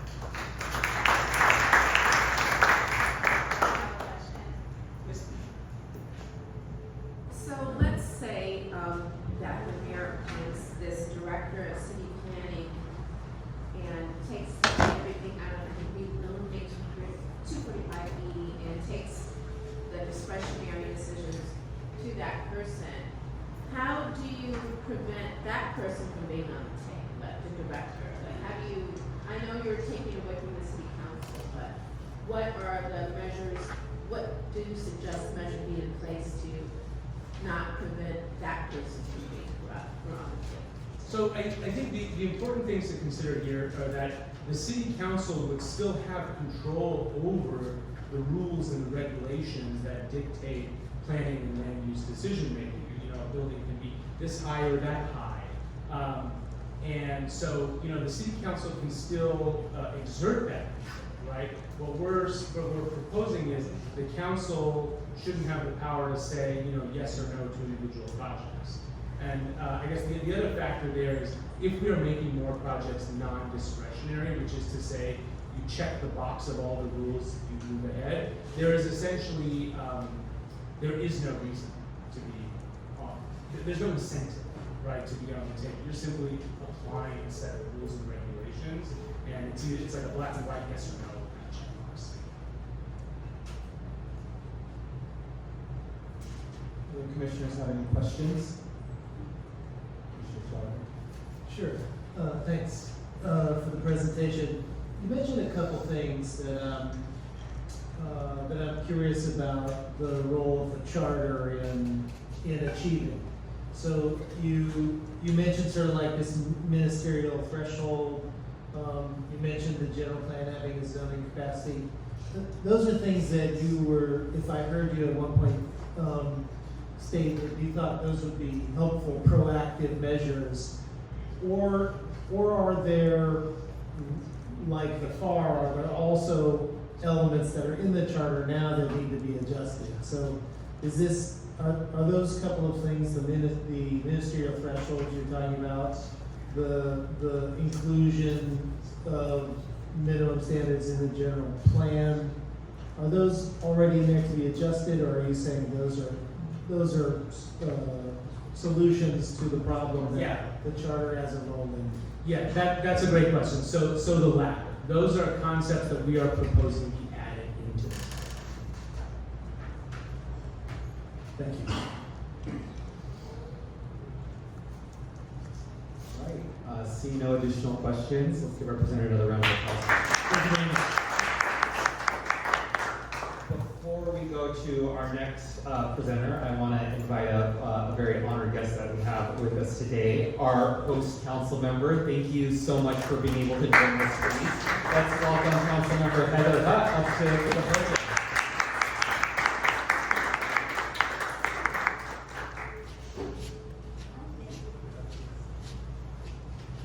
Good afternoon, everybody. Good afternoon. Welcome to the 10th District. Welcome to our beautiful Baldwin Hills Library. I bet you didn't even know we had a community meeting space. I did, because I used to bring my kids here. And as you can see, it's very active. I was just looking over at the whiteboard where it said, hand painted paper candles at 3:30. So it's a space that we utilize. And I recognize just by coming here with a big group, we need more parking. Or I should have gotten a bus, I'm not sure which one. But it's an honor for me to be here to welcome you. And I just also want to thank our previous council president, Paul Koretz, for coming up with the idea that we needed commissioners like this, that we needed a reform mixed with folks that love the city and understand government. So I certainly want to appreciate each and every one of you. I was happy to vote you in, and I'm glad to see that you're operationalizing your position, as well as the staff that make sure that we're here and that we are heard and seen online. So thank you so much. I want you to know that I sat on the committee, and we had meetings all over the city so that people could have their input and talk about what governance reform really looked like and how we could work hard together. Once we got to that point, we defined that charter reform is what we need to do, and that we hadn't had any charter reform in over 30 years. So while you're in these meetings, I want to ask you to just throw away any of your preconceived notions on what this should be and really think outside the box. We can't limit ourselves to the old way. This is brand new, and we have young people, and I don't know who fought, but I really fought for young people to be on this board because I felt like a young commissioner had bright ideas, more maybe technologically savvy ideas, and really understood what their peers needed for the next 30 years. Because I don't know, I barely made it myself for the last 30 years. I also want you to think about what economic growth means to our city and how we can utilize the tools that we have now, but what we can do again. It's time where, this is the time where we become as innovative as possible. So for me, I'm going to share some ideas that I have had about what could happen. And that's really increasing our parks and recreation spaces, because what we learned during pandemic is that our children got something that I call diabetes. Diabetes and obesity mixed together because they weren't outside, because they weren't physical, because they weren't coming to the library and utilizing the space like this. So we have to think about ways that we can look at our budget and use a formula that will increase those bases, that also include property management and maintenance. I also want you to think about something else. Asphalt, right? As a person, as soon as you start driving, you feel a pothole. You're like, oh God, why don't they do something? Well, in the city of Los Angeles, we make our own asphalt. We make the best asphalt. It is the one that is probably the most environmentally sound. And we can be selling it to increase revenue for the city. So just think about that. That's a charter movement that we could bring in revenue where we've never seen revenue before. Fix what we have in our own streets and share with our nearby cities. As well as tree mulch. I'm really thinking about the daily thing that I hear from constituents. We got potholes, our trees are about to fall down. But when we trim them, why aren't we utilizing them? And so just think about things like that. Recently, I introduced a motion that you all should look at. It includes a transportation capital improvement plan, better coordination between Public Works and the Department of Transportation, as well as a related motion that will potentially get on the 26th ballot about infrastructure bond. I'm excited to see what comes out of these meetings. I was just giving you some of my ideas about how we can utilize what we have already. But I'm happy to see that you're all getting together to create a better future for Los Angeles. I want to let you know that I stand with you and I'm ready to work to create this great city that we all love. And I want to remind you to be active listeners to each other and remember why we do this work. Each of you has valuable input. And he signed up for it. You're like, yep, I'm good. So I appreciate that. And thank you for stepping forward for the people of Los Angeles.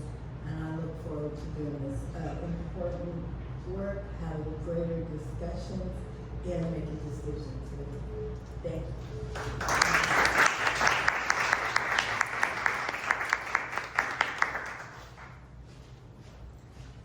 Alrighty, and now, last but certainly not least, we have Nella McOsker from Central City Association. She's president and CEO. To give us a presentation. There's a lot about Central City and downtown, so we're going to do this. Thank you, Justin. Thank you, commissioners. I just want to echo the councilwoman. What a thing to do, to sign up for. I was feeling sorry for myself as I looked at my calendar today and I looked at your agenda for the day. And I have the unenviable position of going last, but kind of a privilege to be able to say ditto, ditto, ditto to a lot of what has been said. And I think that's a testament to some of the ideas that are coming out, especially around land use, decision-making and planning, is that there is a broad swath of organizations who in some ways collaborate, but in other ways represent different constituencies, all saying the same thing. And I do want to ditto what the Councilmember mentioned in terms of the CIP. I know there was a presentation earlier today on infrastructure planning that is not the focus of my presentation today, but it's essential. What I wanted you to know about CCA is that we, as I figure out how to advance, which has been a fun challenge for many, right? I'm not the last to figure this part out. Click. Space bar. The space bar. There we go. That's good. Let's do that. Why not? Okay. Central City Association, or CCA, is focused on downtown Los Angeles by nature of our history. We have about 300 members who are focused on downtown as an example of the way in which the city is thriving or not, right? Downtown is the heart of our city, and so in order for the rest of the city to thrive, so does downtown. We provide a vision for the future of Los Angeles. We want to advance comprehensive solutions to housing and affordability, make downtown a place where anyone at any income level can live, make it an enjoyable experience for employees, residents, and visitors, and support and attract businesses there. And we think about downtown as a lens for these issues that are important across the city. As has been mentioned, and as much as I know you know this is a huge, huge moment to address some of the intractable problems that we face and the way in which our charter and our structure of our city fundamentally allow us to really make meaningful strides in the most difficult challenges around homelessness, housing affordability, transportation, public safety, parks. I know it probably is overwhelming, the number of things that are being presented in front of you, but I know you are contending with the fact that this is a moment to address some of these things through the charter itself. I want to address, and I'm going to try to not repeat too much because I've had a chance to catch some of the prior presentations, but sort of presented in a way that adds additional insight. As we think about the challenge of zoning, land use, decision-making power, we really at CCA sort of see these two tranches, right? These two categories of what's wrong right now structurally. The first is that we have outdated codes, community plans, right? It doesn't reflect the economic realities of the day that allow for financially feasible or market responsive projects, and too many deviations are needed from those plans, which opens the door to incredible discretionary review and this power that council has over projects. And the balance of these two and the way in which they interplay mean that we're not able to fulfill the requirements that we have, right, to build housing across the city as we should. This is an oversimplified, if you can believe it, map of what often happens with projects. So if you have a residential project that you would like to propose, and the first thing is that it goes to a city planner, their decision or their assessment, their intake, right, determines whether or not this project could be happening by right or ministerial, as the word has been referenced. And it's great. You get to go on the fast track. You have no waivers, exemptions, or variances needed. This is extraordinarily rare. Far more often, what we're seeing is this very complicated series of steps in which all of these bodies, right, there's not an attack from CCA on any of these bodies, but are giving different assessments, different requirements, are very subject to subjectivity in how they review this project. And at the end, sometimes we don't even see that project come to fruition, right? And I think it's been raised already that there are far too many examples that we've seen, high-profile examples of the way in which a project is susceptible to corruption. What we're not talking about often enough is how many projects don't happen as a result of this system, right? And I actually need to make sure I attribute that to Councilmember Nithya Raman, who sort of put that plainly, right? That something about this system is translating to not enough housing, just as much as it is translating to instances of politicized process in the development of housing that we so desperately need. So what does this mean? It's harder to build. It drives up prices of an already short supply of homes. We don't see alignment between infrastructure capacity and then the projects that are getting built, and investors are leaving. This is true for many and many of the CCA members that we work with. They are no longer building housing in the city of Los Angeles. It is far too difficult. I just heard another story of 8 years from beginning project inception to even just getting to the starting line. 4 different council members over those 8 years, right? There is something wrong with the system that we need to address. And again, it is not a matter of attacking any individual entity that reviews these processes, but more taking a step back and looking at the structure itself and how it could be much more streamlined. The community plan concept has been raised quite a bit. This is very personal to CCA in that it took 10 years to develop the downtown community plan. I need to give tremendous credit to some of the planning folks who are in the room for their work on this incredible plan, but there are not enough guardrails in place to say community plans should not take so long, because by the time they are adopted, they may or may not be relevant anymore to the environment in which we're trying to operate, right? Downtown is critical to the city's tax base. It's key to our housing. We know we want to build more in these high density areas. And so this is just a case study of one of the ways in which long range decision making and planning need to be addressed. It's simply unacceptable for a community plan to take so long to create. Our goals for reform, so what we would like to see is very similar to what has been said. Updated community plans set on clear standards for project approvals. We need to reduce opportunities for discretion and subjectivity, increasing technical expertise. This has been raised in a couple of different ways in prior presentations, and much, much faster timelines for approval.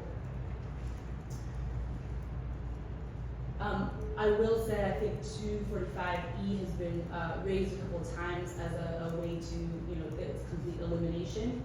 Other ideas though are just ways to put guardrails up, right, against this discretionary review process, or think about those two buckets, right, of really market responsive code matched against, sure, some potential involvement of a council member in the planning of a project within their district, but enough guardrails in place such that we can still move a project along that is already ministerial by right.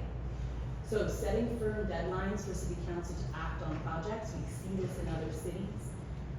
Automatic approval of projects if council fails to act.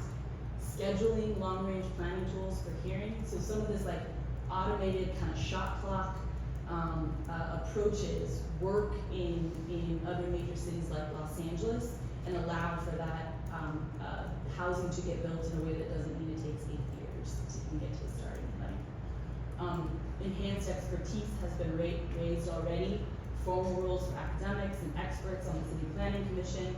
I think there was a question already discussed here about alignment of the Director of Planning and Chair of the City Planning Commission, right? There are very good examples of sort of combining those two bodies so it doesn't look like that highly complicated map that I shared on the second or third slide.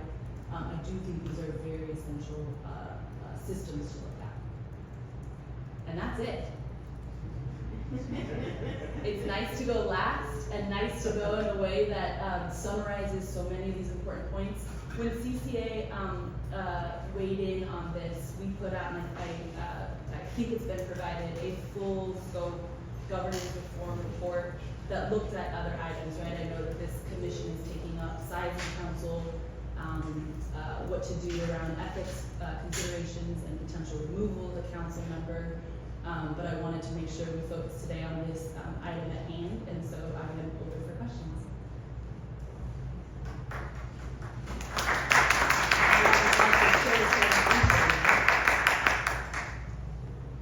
Question. Yeah. In your opinion, and based on your breadth of experience in the city, 245E, it seems like there's, at least from presenters, a consensus on revisiting it and modifying it. Obviously, we're going to provide recommendations to council on 245E, which they are also going to have an opinion on. Yeah. If you were advising a council member, what would you tell them about 245E? Again, I think I do differ from some of the other presenters today in that CCA's position is that there is a role for council member involvement in the major planning projects that happen within the district. How we set up guardrails around timelines and appropriate structural review of that is essential. And so I would say there are members, and again, we should try to sort of separate this process, right, and thinking about the future of the charter from the current body that exists. But I think it is in everyone's best interest to wrest some of that from individuals so that we can make the best decisions for our entire city. I don't know how diplomatic that was. It's essential. Good answer. Yeah. Thank you so much. Similar to my question in the last presentation around the role of the charter in some of the solutions you're proposing, especially around sort of the need to update the zoning in order to remove sort of the discretionary need, right? So I guess I'm looking to see if we already have on the table, or if it's just something for our further deliberation, what the role of charter is in helping bring some of these outdated aspects into the modern era. Yeah, the charter really governs, right, structure of CPC, structure of planning, some of those themes that have already been made up. I think that it's been put forward already that there are opportunities to add to a charter, right? Or to think about, again, I want to sort of offer a potential balance, right? If community plans are up to date and if there are really stringent shot clocks by how quickly they need to be adopted and finalized, and then they are well used, there isn't such a focus on discretionary power, right? It's back to that very first sort of paradigm, right? Strengthening one enables sort of a balance of power on the other. And so I would rather us focus on, or excuse me, this is your task, right? I think there's tremendous opportunity to focus on updated tools, systems, and structures in a way that doesn't necessitate constant routing to a discretionary process, right? Which again, planning, various departments are not at fault for this, right? It's a mechanism by which the too many bodies, some of them are mayoral appointees, some of them are back to council, right? Have these decision points that slow down housing development, and by the end make it impossible for the simple math problem to work, right? In a way that also hinders affordable housing, market rate housing, every type of housing that we need across the city. I don't know if that totally answers your question, but. Well, I don't think that there's a simple answer, so I appreciate the perspective is entirely appropriate, and I think that's part of our charge is to determine, are there elements of the charter itself that can help propel our vision or speed. Thank you.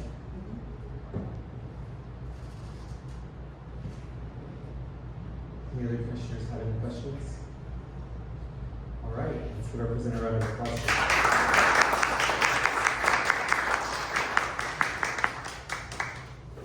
Okay, I think we need a motion to receive and file all the presentations that were before us today. Can I get a motion, please? All right, that's Commissioner Andrade with the motion. Is there a second? Second. All right, Commissioner Fuentes, second.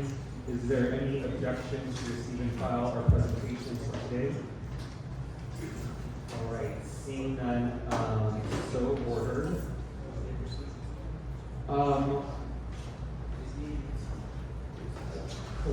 Yeah, I just want to make, I want to make one announcement to the commission. So it's my intention at our next meeting to put forward for discussion and possible action a structure moving forward that will allow us to address recommended charter changes on this topic and all the topics that we will be addressing. So I just wanted to let you all know and to expect that.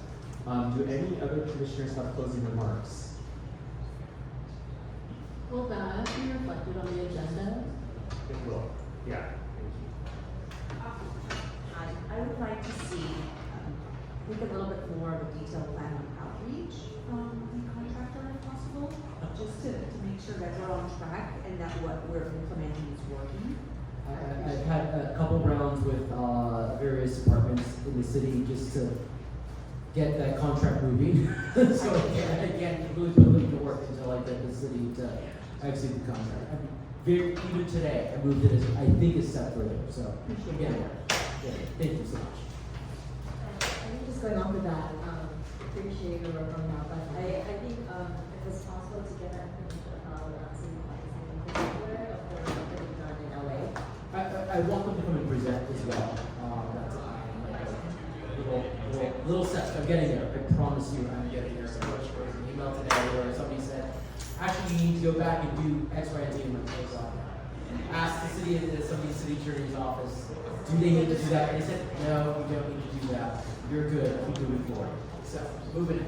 Would you be able to, next time in your report, include an update about the newsletter that's on our website, like subscriber update? Sure, yeah. That's something that we're also intending that they will take, the contractor will develop and build out as a newsletter and email blasts, updates, and all that kind of stuff. Right now we're pushing out these meetings, and now that we have again double the size of staff, we'll hopefully be able to push out more. When the PR team comes to present, can you also include an updated budget in that meeting in your director's report? Because I want to see where our budget looks like. We all know there's not enough money, so I want to see how much we put in. Can't do it.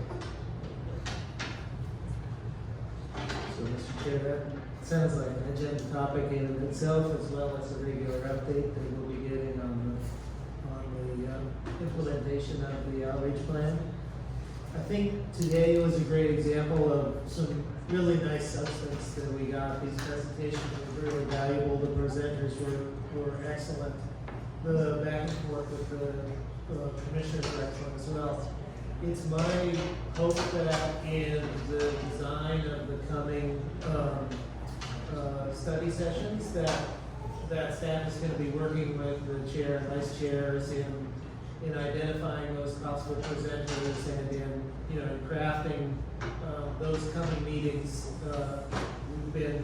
Staff's been working very hard to come up to speed quickly, and as we get in the groove, I want to make sure that that you're able to represent the commissioners here in ensuring that that kind of substance is carried forward in the future dialogue. So I just want to express to the staff and you that we as commissioners, I think, are looking toward your leadership in ensuring a continued effectiveness of study sessions like this. Thank you. Thank you, commissioners, for all of the input. We will make sure that there'll be agenda items on the outreach plan. And on your point, Commissioner Schlatter, I want to assure the commissioners that for each of these topics, we have multiple rounds. And in the proposed structure, I think you all will see some ideas for us to really dig in between meetings on some of these areas. That will allow people who may, as a result of some of the presentations, I can think of a few departments, for example, that will probably want to come and speak before the commission, I would imagine, and maybe other stakeholders as well. And so we'll talk about incorporating that. I do want to remind the commissioners and the public that our next meeting is Saturday, August 9th at 10 a.m. It will be a town hall study session on government structure. I anticipate it being another lengthy meeting. I think we look forward to seeing all of you. Are there any other concluding remarks? All right, seeing none, can I get a motion to adjourn, please? So moved. Is there a second? Second. All right, without objection, we are adjourned. Thank you, everyone.